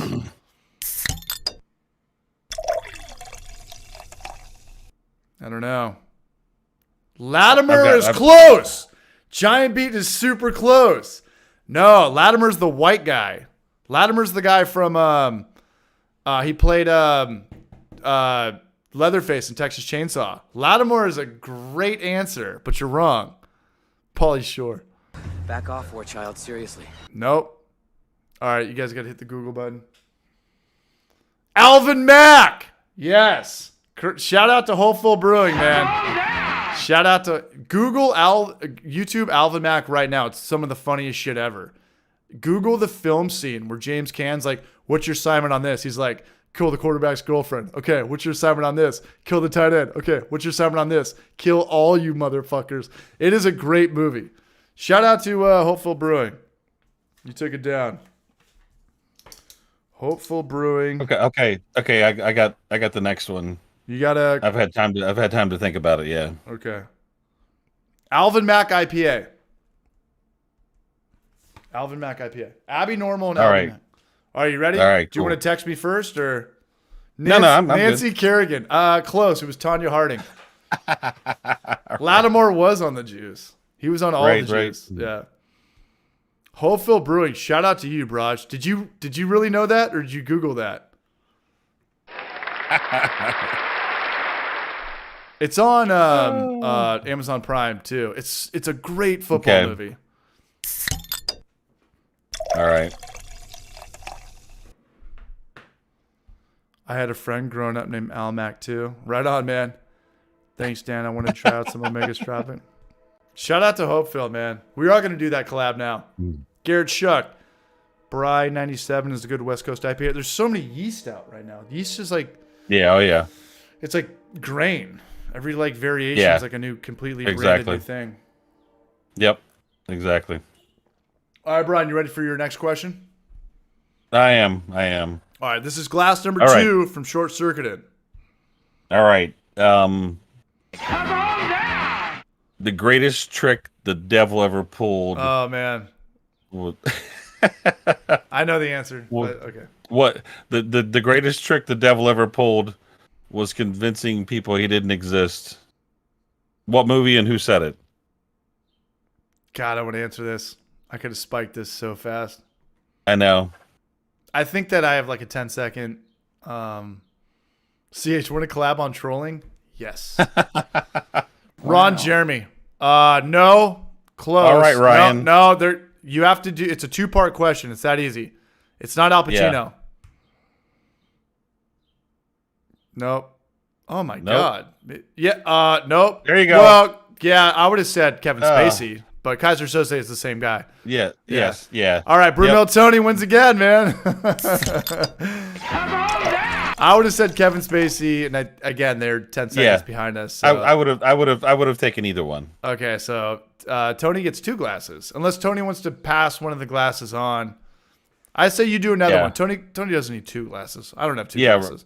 Ryan Carter. Save had on the movie shipping. originally. Brumel Tony, save on shipping. He's gonna win the next one. That's cool. He won fair and square. He answered it correctly. That's so fair. We'll he'll just have to tell me which right. one. You know. Back off, or child. Maybe he gets 2 different glasses, or maybe he gets 2 of the same glass. Yeah, Whatever. get him the Fupa. Get him the Fupa, and then get him this one. Fupa de Lupa. No, Tony won fair and square. It's only fair. No, you won. You won, Brumel. Unless Brumel actually wants to pass the torch. Like I've had guys win something that they were like, hey, that didn't fit or something, and just send it to the next guy. Or I've talked to him on Instagram. Yada, yada, yada. Boogie Nights. Glenn loves bacon. That was a good one, man. My first instinct was like, was that Jack Dawson, Leonardo DiCaprio from the Titanic? And I was like, no, that was who's the cop's name when he's like looking at the ground where it's like Kobayashi and Andy Garcia? No. Was it? No, that was Joe Mantegna? No, it's Oh, the guy from the Bronx Tale. Yeah. Was that the guy? Yeah, it's the guy from the Bronx Tale. Yeah, I love that whole scene when he's in his office and he's looking at everything and talking about the quartet from Skokie, Illinois. Yeah. It was awesome. Talking about like spent It was a great movie. Yeah, time on a farm growing up in Kobayashi, and he just puts the whole story together in his head. All right, here we go. This is Pescadito. Shout out to Eric Lane and Jonathan Lynn. They left some beers. This is a no prize trivia question, but who directed that movie? I do not know. Ridley Scott? I do. No. His brother, Tony Scott? No, not at all. Steven Spielberg. No, actually, I highly doubt that. I'm kidding. I'm just being an idiot. No, Benicio del Toro was in the movie, but he didn't direct it. Well, I mean, people are just going to Google it now. Brian, what's it take longer than like 10 seconds? Bryan Singer. He actually did a bunch of the X-Men movies too. That was one of his first movies. Was Bryan Singer. I like it. Or well, the peanut butter usual pescadito. suspect. That's what I'm drinking right now. All right, all right. Is it my third question. Someone's going to know this one. You're going to know this one. You know what's crazy is everything we're saying is kind of coming together. Right. Okay, so we talked about James Caan. That was yours. Abby Normal, Young Frankenstein. And she was also in Young Frankenstein, but I'm not talking about this movie. All right. We've all seen the movie Beer Fest. Same guys, Broken Lizard, sequel to, not the sequel to Super Troopers, but same group of Brages. From the movie Brewfest, I think she's still alive too. Which actress played Great Gam Gam, who was also in Young Frankenstein? And I'm going to name a beer after her too, after her real name. And I think she is still alive.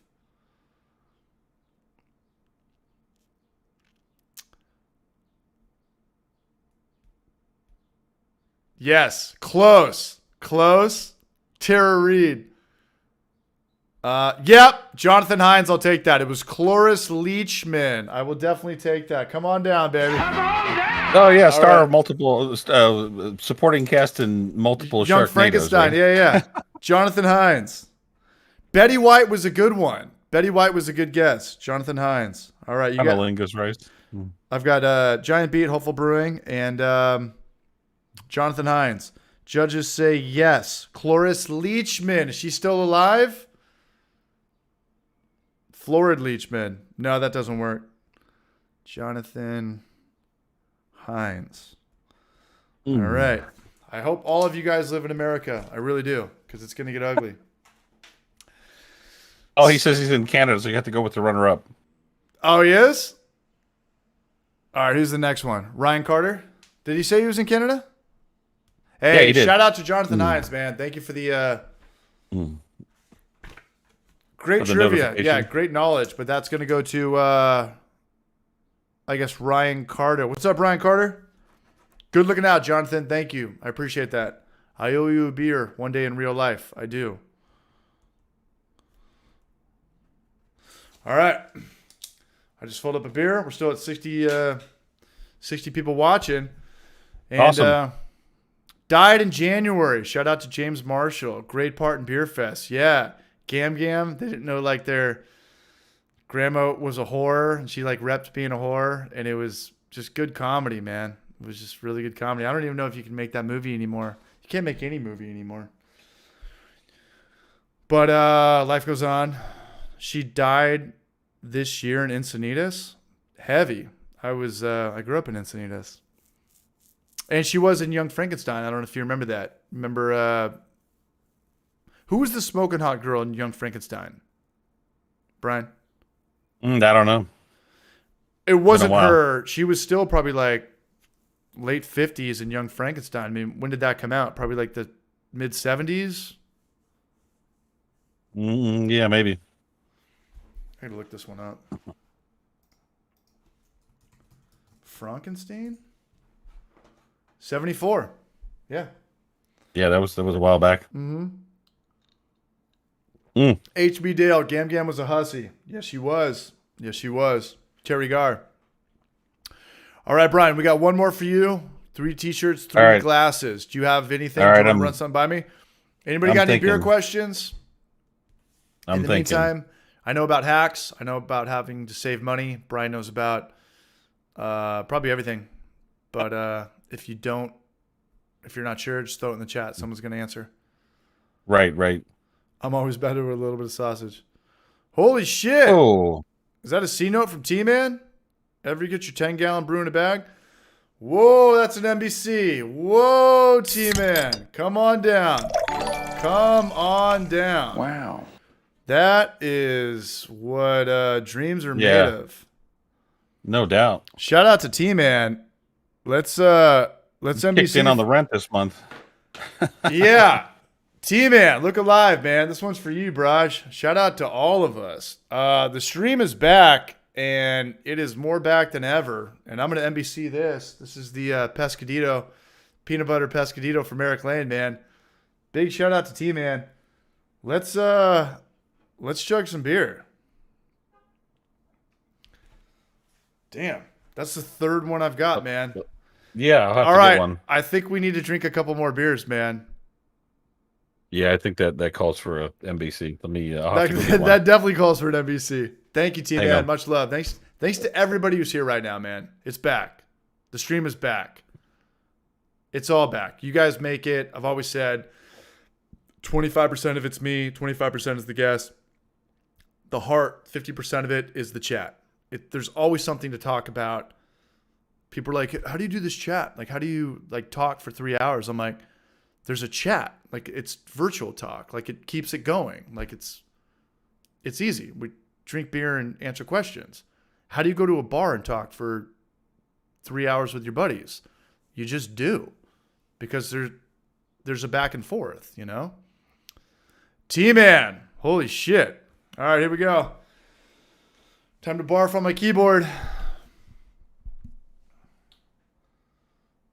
Brian, you ready? Can you hear me now? Hey. I hear you. All right, let me hit the head really fast. I'll be right back. I gotta be mentally prepared for this one. All right. Hold it down, B. Good enough.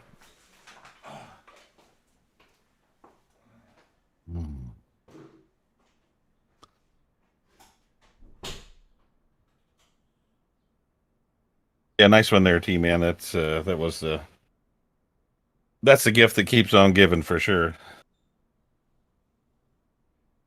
Time to upgrade to stainless. I don't know about anybody that posted on Instagram about boiling in a stainless keg. I've seen some posts and some videos and whatnot of boiling in a conical fermenter, but that's the only thing I've seen close to a keg. Other than that, I couldn't really tell you for sure.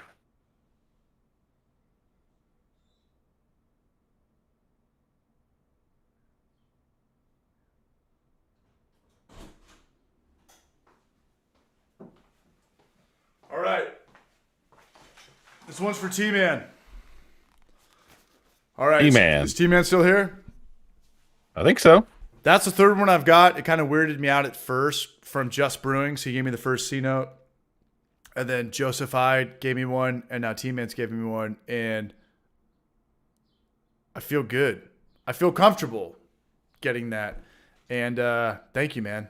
There's only like 46 people here watching. And you just donated $100 to keep pretty much Homebrew for Life and Short Circuited going. And Exactly. I love it. I love this fucking community, man. Let's rock and roll. All right, Here we go. To T-Man and to Brian and to everybody that makes beer or just drinks beer or wants to get into beer or know more about beer and read books.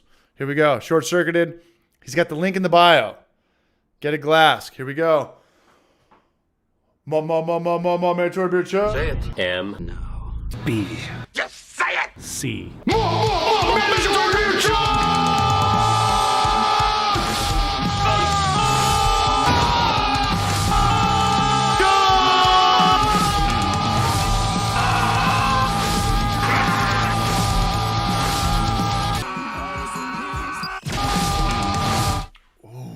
It was easier that second time. Whoa. Prost with Peter!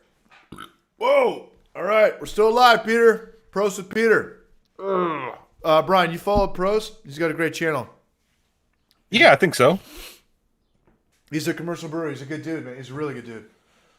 Yeah, because I was gonna do a video the other day, and I looked up, I searched it on YouTube, and Morning. I'll be damned if Peter hadn't done a video like just the other day about what I was gonna do. Rad. Peter's got to come down. He's an LA guy. He's got to come down with Trent. We got to make the Mr. Beer thing happen. Yada yada yada. T-Man. That's one yeast. T-Man just rocked my world, man. Yeah. Brian, when's your next live stream? Oh, I don't know. Are you over it? Is that too much? No, it's not too much. It's just trying to get everything coordinated and make life happen so I can do it. You know, I mean, it's one of those things where I got my dad's coming into town, so we can go hang out and stuff. And summertime is kind of bad for me, I guess, with doing stuff because I mean, live out in the country. We got some acreage, so I'm always mowing and taking care of that stuff and everything Yeah. else. So it's hard to get a free weekend day without having to do something. So Well, I'd imagine it What- takes the day before too to prep for it as well. I mean, you've got to like clean Oh, everything yeah. up, and you got to charge your batteries and know what you're talking about. You've got your oh yeah. what do you Well, yeah, call? You have a screen, right, that you can look at that could read you back your dialogue. Get over here! Oh, for live brew day. I have a teleprompter. I haven't really used it Teleprompter. yet. That's what I'm trying to say. but- Yeah. Not for live brew days. I mean, that's just all seat of my pants kind of thing. I have Sure. my laptop, and then I have a portable monitor that actually flip on its side, so I can read the comments. So I do it in landscape mode, Yeah. so that I can see all the comments better and be able to, you're not looking at a window this big. You're looking at the whole screen sideways. So that works really good. I think you sent me that link. I'll check it out. Mhm. I just write and print everything out. Thanks, Pony Pastor. Party Pastures the Broad. She's out there on your time zone too. He's a good dude. Yeah, he is. Yep. Everybody in Yep, here is a dude. good dude, man. Chugging a stout. Y'all killing me. You're killing me, Victor Hooper. Stout, midsummer. Might as well Jokes crack on open you, a 50. Brush. Crack open a 50 weight and chug it. Crack open a bottle of Bacardi 151, light it on fire, and then Yeah, chug right. it. Right, exactly. Excuse me. That wasn't There we ladylike. go. Artillery's Oh. still here. Tyler Kingpin, what do we got? Kipping. I've seen that. Oh, it's a thing going on. Oh, yeah, I got a Coors Light. It was in the fridge, and I love Coors Light, especially when it's super hot like this. And, dude, T-Man's out of control, man. You know what T-Man All right, just so did? He just converted me What did into he he just converted me into a Pittsburgh Steelers fan for life. I'm looking Really? at his icon right now, or his avatar. Yeah, Wow. I'm gonna get a Ben Roethlisberger tattoo on my forehead tonight, Awesome. Yeah, you'll be like Post Malone. but worse, but shittier, but twice as shittier. No, I'll get it on my lower back. No, you got to go grow up some girls to do that. Bacardi 151 is no longer made. That's very interesting. That was like our What? Brandon McMillan. Really? I did not know that. What you mean? It got cancel cultured. It was too much. I never have been. I never have been a huge Bacardi person, anyways. But I mean, I just bought some rum the other day. But What do you do with rum? You make Cuba Libres? drank it. Yeah, but did you shoot it? Did you do No, rum runner. Get a little but rum, pineapple juice, banana liqueur, blueberry liqueur. What the hell else is there in that? A little bit of lime juice and some strawberry puree. Oh hell yeah! That sounds like a YouTube video. Am I right or am I right? Oh yeah, Am I right? yeah, Am I man. right? But my go to is the margarita with the real deal. The no fake syrup sugar shit. Yeah, I use fresh lime Yeah. and agave syrup. Yeah. That's Yeah. and some orange juice. That's it. It's a good way to go. So- Do you have any more shorts coming up? YouTube shorts to compete with TikTok? As YouTube's competing with TikTok? I don't know, man. It's one of those things where it's like, I don't know. I think you got to do them like continuously for a long time in order to see anything from them. Yeah, but And Brian, you I have just- so much footage. You could crank those out in like 1 hour. Yeah, possibly. I guess I don't know. You mean talking about recycling some old footage? That's what I do, Okay. Yeah, I don't know. just to keep you in the algorithm, you know? Because like, Yeah. look at Larry's channel. Larry's got a ton of subscribers, but he puts out Yeah. a video 65 like or 70,000. yeah, but he puts out a video like once every 2 or 3 months, and it's like YouTube doesn't. They want consistency. They don't give a shit about channels that put content out 4 times a year. Wow. He's still cranking in the views, man. No, he's if he's you look- definitely not. Look at his last couple of videos. He gets like 2,000 views. No, I mean overall yeah, on the channel. but YouTube, like, remember back in the day, YouTube could be like a 2-minute video and you could crank them out all day. Now it's like they want the 15-minute video once a week. Yeah. Like they don't give a fuck about you, you know? And it's like, Yeah. Yep. like Trent, the Brew Show, like he gets it. And I call him the Cal Ripken of like the BrewTube community. He's put out a video once a week consistently for, I think, 6 months, or I think like 10 months. I can't do that. I don't know why, but like, unless I made food videos or shorts or something, and I don't have a job. I don't have a job, and I can't even do that. It's just a lot of work, you know. And we Blacker. you know, do you think you're going to make YouTube videos forever? Or are you going to get burned out? Tough to say. On the short circuit brewers channel, probably not forever. We'll see. You're not going to make them forever. You're not going to get burned out. Not going to make them forever. I don't know. Does that mean you have another channel? Sometimes. It's very tough. tough. I have another sometimes. channel. It's tough for Elementary. It's tough for Brew Show. It's tough for Yeast and the Beast. It's tough for everybody. Yeah. Yeah, it's definitely a marathon. It's tough sometimes for sure. Do you get paid on shorts? You kind of get paid, but you don't really get paid. I think it's more. Are they monetizing those? Yeah. I mean, if they're in the regular feed, right? I did a video last week. It was called "How to Make a Spinning Valve with Recycled Footage." It got 2,500 views, and I made, I think, $2.50. Okay, so it was getting monetized then.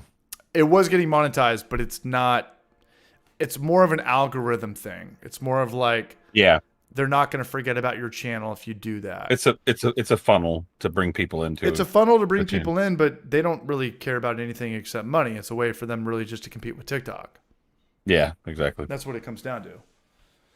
But it's cool that they do that because, as you know, as Elementary Brian knows, like some videos take 3-4 weeks to make. And it's like, if I could just throw something in there, then, my channel's not going to flatline. I don't know. It's kind of cringe the way I talk about this stuff, but this is the reality of it. Because at the end of the day, any homebrewer can start a YouTube channel. That's all of us. We started brewing beer, then we're like, hey, let's film it. That guy did it. I can do it. I think I could do it like that guy, and that's how it starts out. That's it. Yeah, it's funny, because you get those comments. Well, I mean, you probably don't as much as I do, but I get those, comments where it's like, "Oh, maybe I should start a YouTube channel so I can get some free shit." And I'm like, "Hey, bring it, dude. Come on with it." I'm like, as a matter of fact, I'll tell you what. If you start a channel, I'll help you. I'll give you some pointers. I'll give you some tips. I'll give you some advice, and we'll go with it. People filter out of YouTube very fast, especially if they're addicted to Instagram. Because Instagram, you can always get that attention, but it's weird attention. It's political attention. It's follow for follow attention. YouTube is like when you put out a video, when Elementary puts out a video, when Brew Show puts out a video, I want to watch this. Like I don't care that you followed me back or liked my videos. Well, like I just want to watch this. It's 100% organic. It's not anonymous because we all know each other. But if we didn't know each other, it would be organic and anonymous, which is kind of the same thing, kind of an awesome thing. But it's a completely different type of vibe, energy. I learned that. I'm looking at the camera angles. Like when I'm watching other brew tubers, like I'm seeing how, like I talked to you about your audio. I was like, how'd you do that? And you sent me the link. You're like, okay, I hung it from the rafter. This is it. $300. It's like, I can learn about two things at one time. I can learn about this new product or how to do this vanilla cream ale or brew in a bag, but I can also learn and I talked to Brian from Elementary. I'm like, damn, is that really like your iPhone 12? Like that looks good. He's like, no, it's a new camera. I'm like, okay, I got it. There's no way iPhones look that fucking good. Because at the same time, we're looking at production. We're looking at audio. We're looking at B-roll. Yeah. We're looking at transitions. We're looking at trying not to be bored to death. And yada, yada, yada. So we're actually kind of learning two things at one time. Yeah. Trev who? Yeah, Trev who? He's the barrage. Neither. For a lager, you want Pilsner malt, bro. 2-row malt for... Okay, I'm going to answer this question. 2-row malt for... Two-row pale malt or Maris Otter? Neither one. Pilsner. Yeah. 2-row malt for ales and Maris Otter for malty beers. Elementary Brewing, no way. Camera is way better. Yeah, but your iPhone 12 is light years better than mine. Everybody rips on me all the time because I still have the iPhone with the button on it. Nobody has the button anymore. You know what I'm talking about? Yeah, that's funny. The one in the center. Eric Community or the bottom. Eric Lane, Beer Community is the best. Shout out to Eric Lane, man. He's a fucking barrage. Spirit World, baby. Spirit World. We're gonna leave it at that. It's an inside joke, something that will definitely get my channel pulled, but he gets it. Yeah, I mean that's and kind of back to what you were talking about, learning stuff and doing things or whatever. Spirit World. But that's one of the things that I really enjoy also about the brew tubing community or whatever, where people that make Mermaid videos and stuff tears. is talking about gear and people asking questions about what you're doing or what you're using or whatever. I love it. I love the production aspect of it as much as the brewing part of it. And Same with it's me. always fun to talk that and give people some advice and stuff like that. Like it. I get people that ask about stuff, and I'm like, I've spent hundreds of possibly thousands of dollars on different gear, but you don't have to. No. You don't have to do that. So It's just like brewing. You don't have to. It's like brew equipment. right. Yep.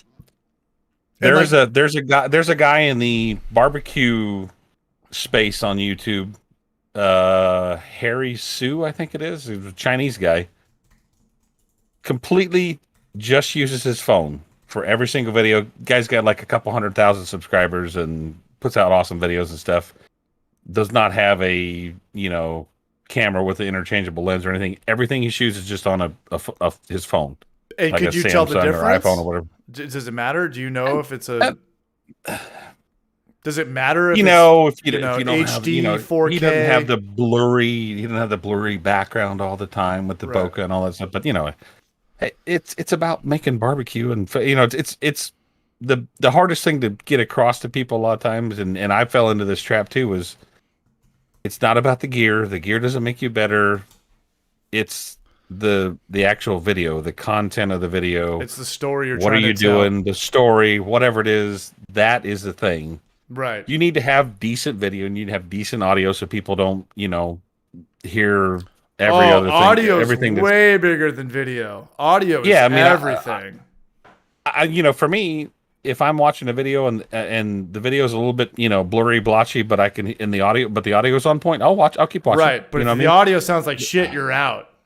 Click, I'm out. Yeah. If it's cutty or it sounds like a radio, some guy calling from a speakerphone in a Corvette, you're like, dude, no. Audio is everything. That's why podcasts work. It's like you have to have the best audio. You have to have it, or if it stands out any other way, you're gonna leave. I'm telling you right now that I can't reach you right there. Hang on. Brian, we should do a video pro. So I'm calling you out too. We should all do videos of just our production, like what we use. And Audio Technica. Here's my Zoom H6. And it's kind of expensive, but it's like everything's expensive. Like this thing was $300. This is $200. If I get drunk with Eric Lane and John Elliott, that's $400. If I go to the bar with Gavin right now, $180. This light right here. Prost, I'm calling you out. I use it for a bunch of my videos. I've got a couple of these with the color temperature that I want in them. Yeah. And I use that in some of my videos. But you would never know. I mean, but I have some lights that are, $200 lights with a softbox. It's $150. But I'll use both. Yeah, but in the grand scheme of things, like if you go out to dinner, it's like $150. Yeah, exactly. Like it's not I think I spend more money on going out than I do on rent. That's a good question. My rent's $2,000. Yeah, fuck. I really got to stick to the cup noodles, top ramen, Keystone Light vibe a little bit harder than I should. Exactly. But going out, it's like every time me and my dad go out to dinner, it's $300. Go on a date, $180. Oh yeah, absolutely. Hey, I gotta hit the head real quick. Are you coming back? Oh yeah, I'll right. come back. CH, What do you use to light the green screen? I've got 2 shitty Amazon lights like that hang in the rafters of my garage that look down on it. Yeah, pros with Peter. Let's do the whole tour, like the setup, the lav mic, the garage, the camera. What I'm looking at right now, this is a $50 Logitech camera. And I've got a $30 Amazon light. I don't want to fuck with it, but it's like, it's one of these weird new lights that doesn't have a bulb in it. And then the PC, this is a beast. This was probably about $1,500. Stream Deck, I don't know. Uh-oh, I'm getting trolled. I'm getting me too'd.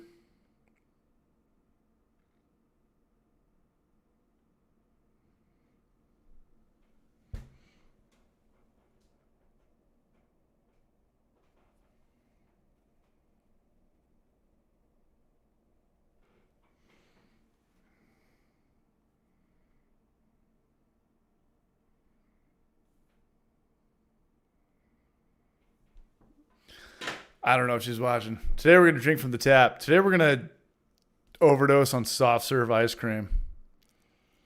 Oh, I beg to differ with you there, T-Man. I'm going to... Gas boil off is definitely not higher than actually write that one down. electric.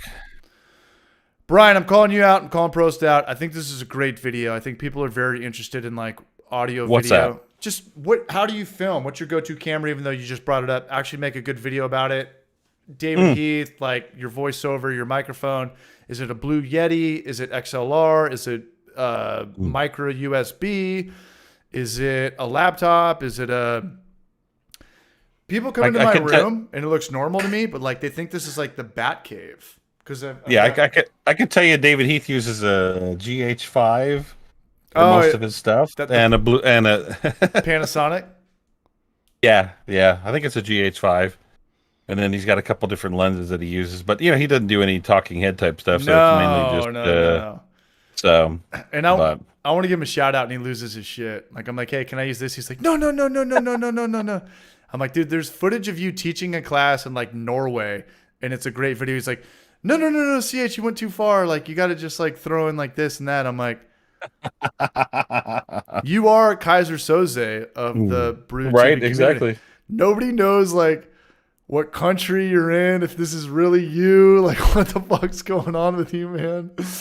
But well, you know, I will. He tell knows you, his shit. He's not a poser. He is definitely not a poser. Yeah. Well, I will tell you too that he had some issues with some people in some of the overseas Facebook areas. Communities.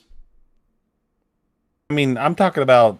Well, I don't want to get into it. No, let's do this off camera. Yeah, I mean, let's do this off camera. Some pretty nefarious type stuff. So every other day. How old do you think he is? Mid-50s? Yeah, 50, 55, 56, something like that, probably. My age. All right. Nah, he's been good. And, you know, when I first started out with YouTube, it's kind of like an open mic. You know, I reached out to Clawhammer and Larry and all these guys, and nobody wrote me back. And I was like, fuck all you guys then. But as you keep going, it's like you kind of stick around and, you know, it's treat it as community, not competition, and you'll always go further. Yeah. Oh, yeah, absolutely. You know, it's one of those things where it's like, you know, and you know, people may or may not believe it, but, you know, anybody can reach out to me and ask me for advice on anything. And oh, I believe you. I'll tell them. You know firsthand. Yeah. I mean, you know, you reached out to me about stuff, and I told you exactly what was what, and you know, it's like, so, you know, I don't really care. You know, rising tides raise all ships. So, you know, the more people we can get watching YouTube videos on brewing, the more of an audience we have for everybody. So, and again, like I've got so many friends. I mean, I know so many people that own breweries in like the same block, like the same, you know, 5-mile radius. And it's like the people that come in with like the cutthroat attitude are not around after 2 or 3 years. The guys that treat it as like, hey, you want to store some stuff here? You need some grain? You need some yeast? You know, like, there's a circle of life. There, like, it's, of course, it's kind of a competition, but it's like, if the teeter-totter of community and competition is like that, you're not going to be around. If you think you're like, yeah, I got to get this viral video, you're going to filter out fast. You're going to be back on Instagram posting selfies about your going to the gym and shit really fast. Exactly. Hey, T-Man asked about a Victor Hooper. like a panorama of my brew house. Let's do Or it. Can you do it right now? My storage area. Thank you, Yeah, Victor sure. Hang on, Hooper. let me get my video on point here, like in the right format here, because I kind of moved it around a little bit so I could be in the right position for you. Yeah, can you make me full screen? Can you make me full screen? If somebody buys one of Short Circuited's pint glasses, I will troll. I will send nudes to Yeast and the Beast. Oh my God, Yeah, imagine that. Do the math. Weigh it out. that's a tough one. Thank you, Victor Hooper. Cheers, Brush. Thank you, Brian at Elementary. He's still hanging out with us. We've been doing almost 2 hours. All right, Yeah, one more beer after this, and we're out of here.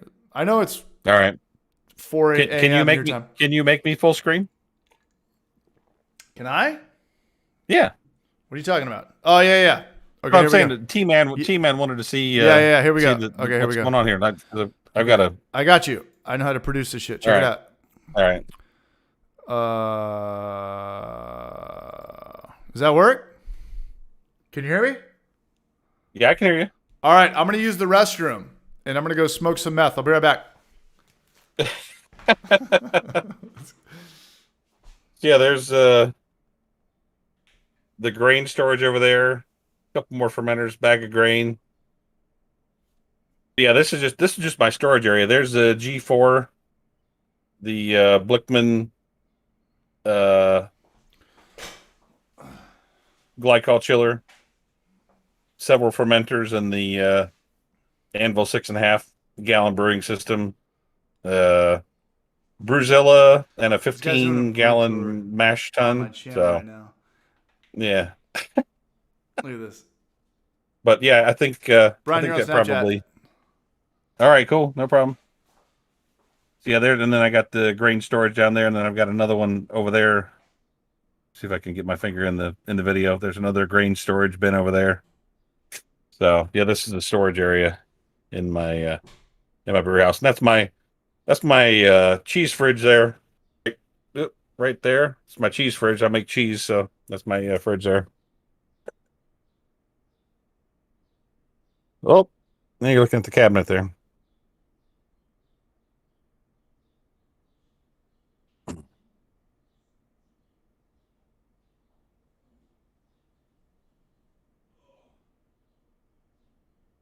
All right.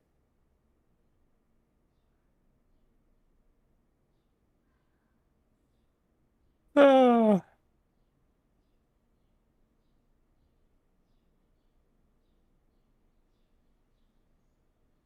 hmm. Oh man.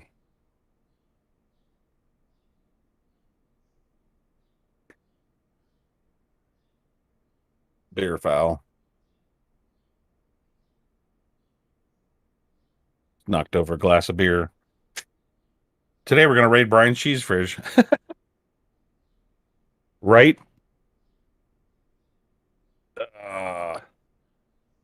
Knocked over my beer. Yeah, I haven't done a heck of a lot of cheese, but I have done a couple of batches, and I want to do some more. But I do cheddar, so it takes a long time to do a batch of cheddar cheese. It's kind of ridiculous with the amount of time you got to do with the cheddaring and all that stuff. So, All right, can I come back into the shot, or are we still doing yeah, that? get it, All right. get it, get All it. right. I'll be back. All right, here we go. Let's do something like this. Something like that. All right. I used to not know how to do this, and it used to drive me crazy. I knocked over my beer. Just like the Britney Spears song. Okay, let's go to. Whoa. Okay, I'm shitting the bed. Let's go to. All right, we're gonna work with this. Yeah. I've got you Cheddaring way sucks. bigger than me. You look like the last level head boss from Super Metroid. Let me figure this out. Right. Let's go to transform, reset. There we go. All right, here we go. Now we're cooking with grease. Okay, I can work with this. Boop, boop, boop. Dude, how awesome is it we can do this? Yeah, no, it's crazy. It's crazy. It's insane. We'll take a little bit off the top and let's go. Today we're going to commit a party foul. We are. Today we're going to, I don't even know what we're going to do. This is like Ready Player One shit. Still in my world. Yeah. Victor Huber, thanks for the super chat. I knocked over my beer. Whoa. Think I'm hanging out with a girl tonight. Think I'm hanging out with a lady. Hope she's watching. Hope she's listening. All right, we got 10 more minutes. What do we got? We did the trivia. I got everyone written down. Oh, all right, we'll do it. We gotta do one more trivia for a glass because you did 3 T-shirts. Correct. And, do you want to collab on this one, or do you just want to go off the top? Yeah. No, send me one. Send me something. All right. I'm gonna send you some weird stuff. Anybody got any questions? We got 50 people still watching. 53 people still watching. All right. Let's go to.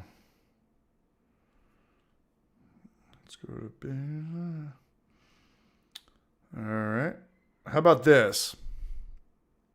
I think are you using OBS CH? Yeah, which is the same as Streamlabs. It's pretty much so he's using OBS.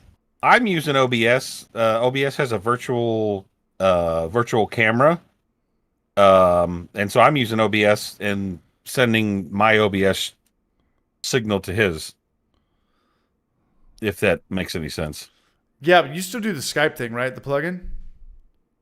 Yeah, I would, yeah. What do you think about that trivia? Is that too easy? Does everyone know that or no? I thought your Usual Suspects thing was way too easy. And yeah. Did you see what I just sent? Yeah, I saw it. Yeah. You want to go for it? Yeah, let's do that. All right, you want to announce it or me?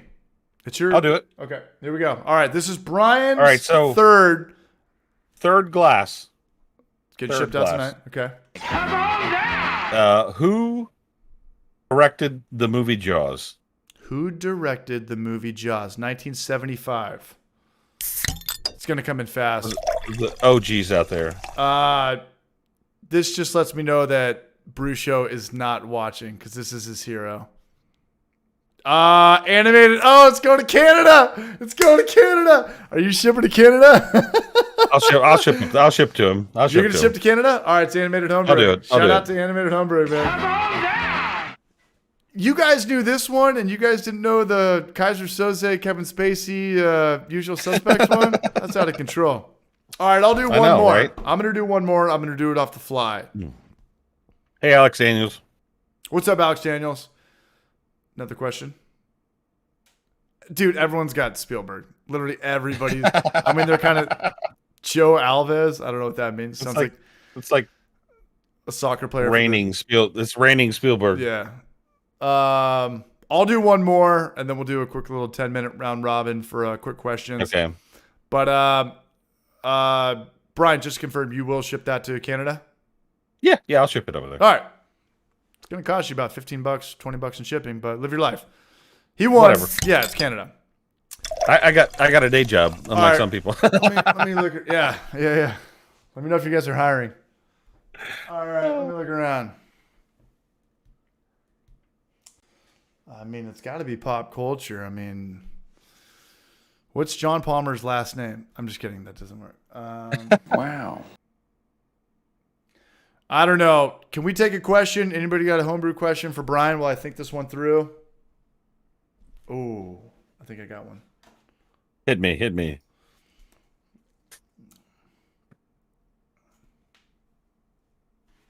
Bruce Campbell. Bruce Campbell IPA is a great fucking name for a beer.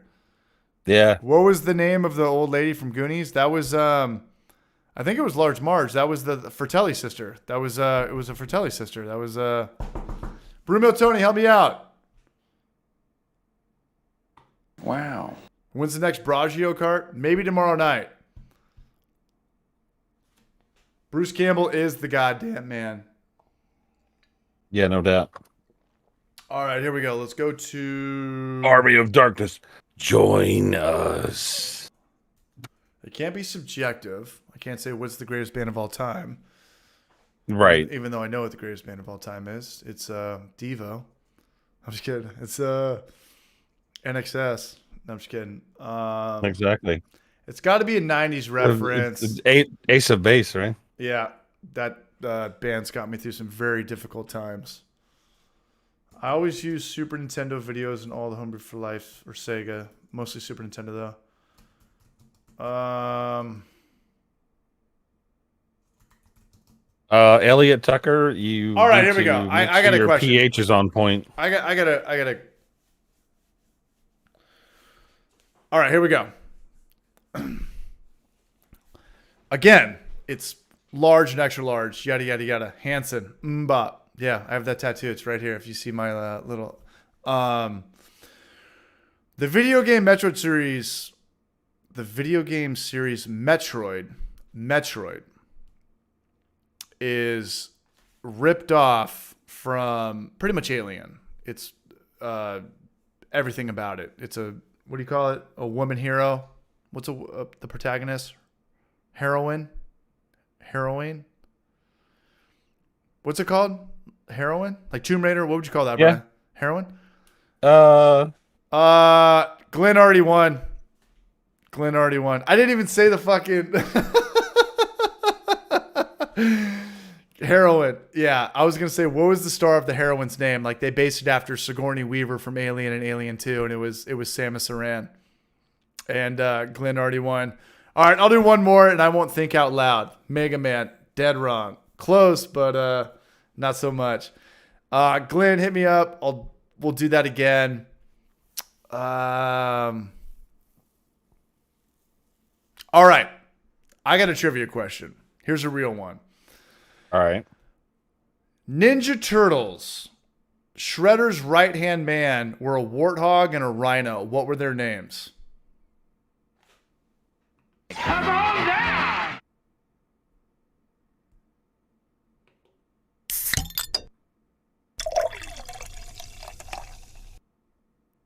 Bebop and Rocksteady. Brandon McMillan wins. Bebop and Rocksteady. That's Do you remember that, Brian? Bebop and Rocksteady? Yeah. Oh, it's coming in. Check it out. It's coming in. Yada, yada, yada. Bebop and Rocksteady. That's a great name for a fucking beer because it's based off like jazz music too. Yeah. Bebop and Rocksteady.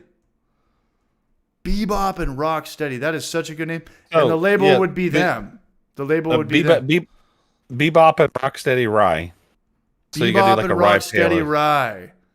Even though I hate rye beers, I You do like like it. Bebop and Rocksteady rye. Just sprinkle a little bit in the mash. Who won that? Brandon McMillan? Yeah. Bebop and Rocksteady. Brandon McMillan.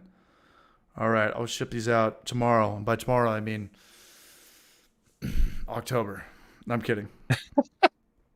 All right, this is it. We're going to get out of here. Does anybody have any questions for Brian or myself? Really, really fast homebrew stuff? McMillan. Hey, Brian, I just want to thank you. We had like 60 people in here the whole time, and I want to thank everybody for being here. This is fun, No, man. it's always a good time. You know, Always a good time. I always wake up and I'm like, this is going to be stupid. No one's going to show up. And it always ends up being a good time. Brandon Just McMillan. updated the hops today on Instagram. Goose Fraba. Gusti Flabba. It needs to be an Imperial. I'm with the other Brian. Yeah, for sure. Brian 2.0. Brian 0.5. Giant Beat, Hopeful Brewing. Shout out to Jonathan Hines for letting me know you're in Canada. Ryan Carter was the, what do you call it? The backup. Honorable mention. Yeah. Right. And then Brandon McMillan. Bebop and Rocksteady, man.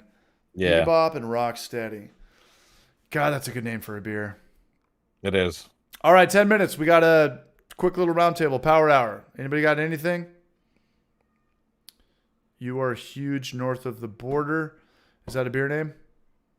Josephified, man. Coming in, always supporting the channel. Thank you, Joseph. Yeah, Much awesome, love, Joseph. Raj. Thank you. Thanks, Brunch.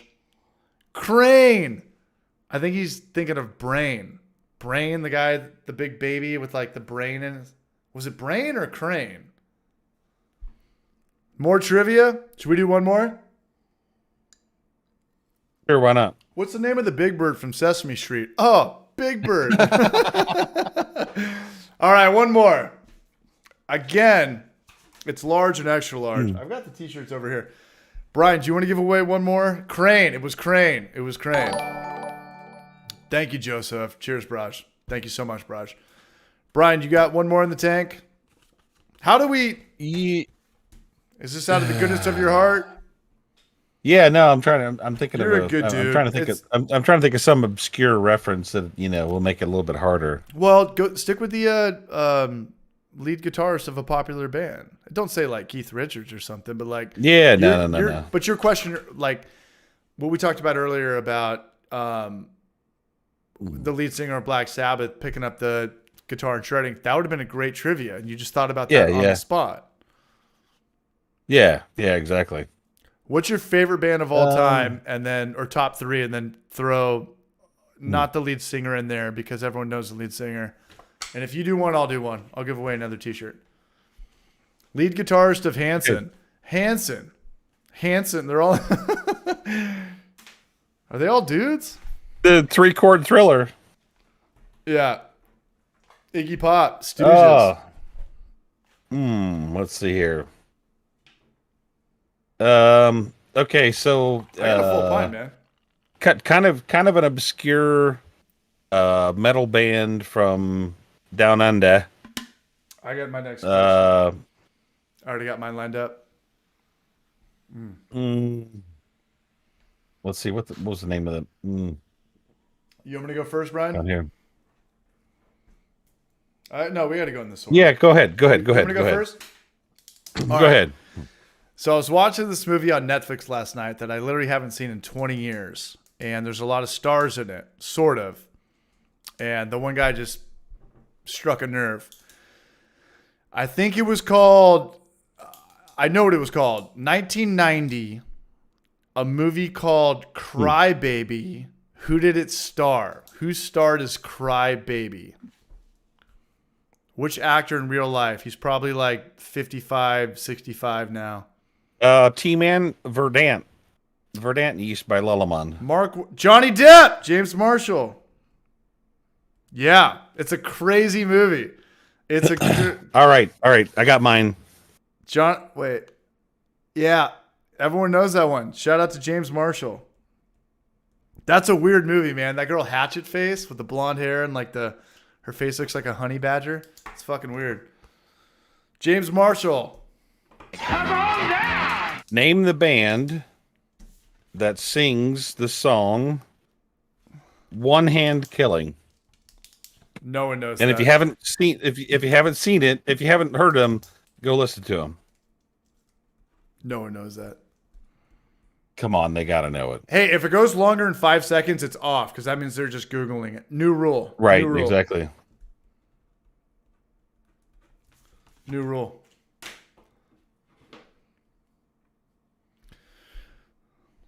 What's better, Three Ninjas or It is 12-foot Ninja, but I'm with you. Maybe they Googled it. Okay, so Pujan Solanki. Tell me what's strange about that song. If you really know it, tell me what's strange about that song. What's the hook? Jesus fucking Christ. Paddock's pitching tonight? I fucking hate Paddock. Yeah.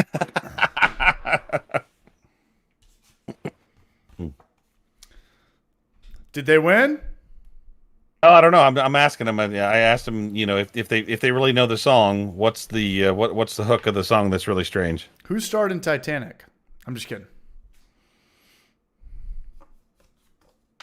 They say stuff about things. Joseph Hyde. Oh, not gonna lie, I Googled it. I like Joseph even more now. Points for honesty. Yeah. If you're honest, I'll send you a beer coaster. If you're honest, we'll get you a face tattoo. It actually, you guys, if you like metal, you gotta go listen to that song. It's pretty cool. All right, I got one more in me. We're gonna come up with another one. I mean, I got a full beer. I mean, I got probably 30 t-shirts, man. All right, Hopeful Bruins going. Who said, "Give me a woman who loves beer and I will conquer the world"? I'm going to go with Benjamin Franklin. Shot in the dark. Yeah, probably so. Survey says. All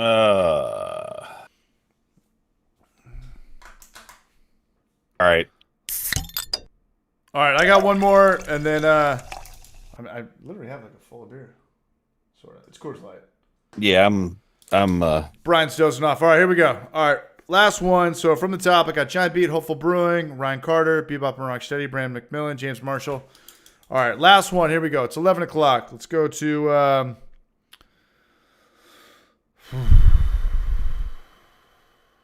Okay. Is that too difficult? Any Apocalypse Now fans? Anyone seen the movie Apocalypse Now? No? Let's do one more.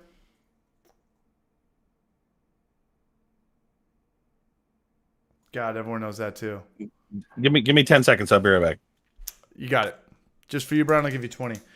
I was going to say, like, who started the most James Bond movies, but I don't really know the answer to that question. I would imagine Sean Connery. Sean Connery played the most.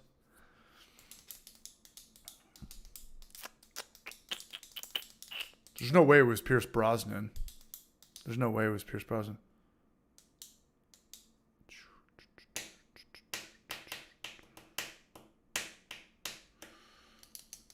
Yeah, I would say I'm with Victor Hooper for sure. I would say it's Sean Connery. Snicko, what up, Brunch? Come on down! Bruce Campbell. That's funny, man. That was Pierce Brosnan. Get over here! All right. Brian, what do you think? The guy that played the most James Bond movies? Hold on. The guy that played the most James Bond movies has got to be Sean Connery, right? He like made that character. Yeah, either that or Roger Moore. Don't know who that is. Don't know who that is. What? Come on. Was he before or after Sean Connery? After? No. All right. Somebody asked Brian Octopussy. Somebody asked Brian a question. Yeah, right. I'm gonna figure this out. How much money did they give Wayne and Garth?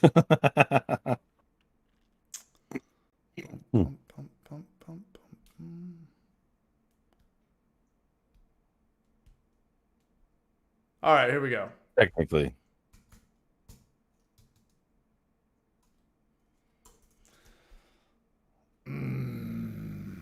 No one's gonna know this. No one's gonna fucking know this. Come on, throw it All out right, there. all right, I'll throw it out. Okay, my favorite band of all time, top two. We'll go with this one. Kind of same era.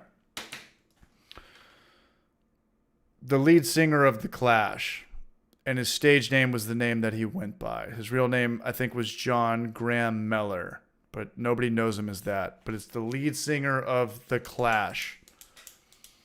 And no one's going to know this, and that's why that they're Googling shit. And Sting. Yeah, I think we're done. Yeah, now they're just Googling it. I'll give it to Tom Mellon. I will definitely give it to Tom Mellon. It's Joe Strummer. Yeah, it's definitely Joe Strummer. Hey. I know Joey Joe's. It was Snake something. Snake something. What was the snake? What was the last name? Snake Pit. Snake Crash. No, Escape from New York. What was his character? Oh, Kurt Russell. It was Snake something. It was like Snake knows what's McKenzie up. or something like that. I've never seen that movie. I've never seen that, and I've never seen Blade Runner. You're not missing a damn thing. It's not that bad. Snake Plissken. There it is. Yep, exactly. Snake Yep. Plissken.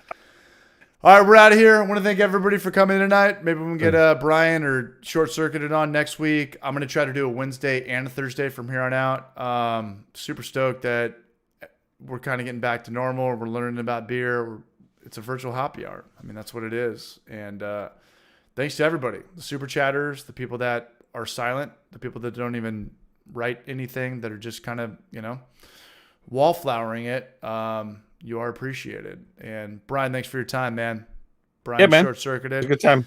Anything Always you a want to good time. plug? Anything you want to plug besides your channel? No, not really. I mean, yeah, just just stop by if you like what you see, then subscribe and This is a good one. Ring the bell and all that stuff, you know? Yeah, this is a good one. I don't have to delete this. Nobody talked about COVID or me and Brew Cabin didn't, get into a tusk or anything. Who would win in a fight? Probably him, but it'd be the second round. Yeah. We're done. Right. We're done, man. James Marshall, we got the Canadian dollar, man. Shout out to James, dude. James, I'll get you All a right, man. t-shirt up there. I just got your email about sending it to Maine. I'll get it to Canada. You just paid for your own shipping. Thank you, James. You guys have always been rad. We're going to get out. Yeah, Eric Brooks, 25,000 subscribers, 5,000 for Brew Show. I have 25,000 subscribers. I finally know what it feels like to be short-circuited brewer. Cheers, guys. All right, we're out of here, man. Right. Cheers, everybody, Bye. man. Thanks, Brian. That was fun, man. Are you still there?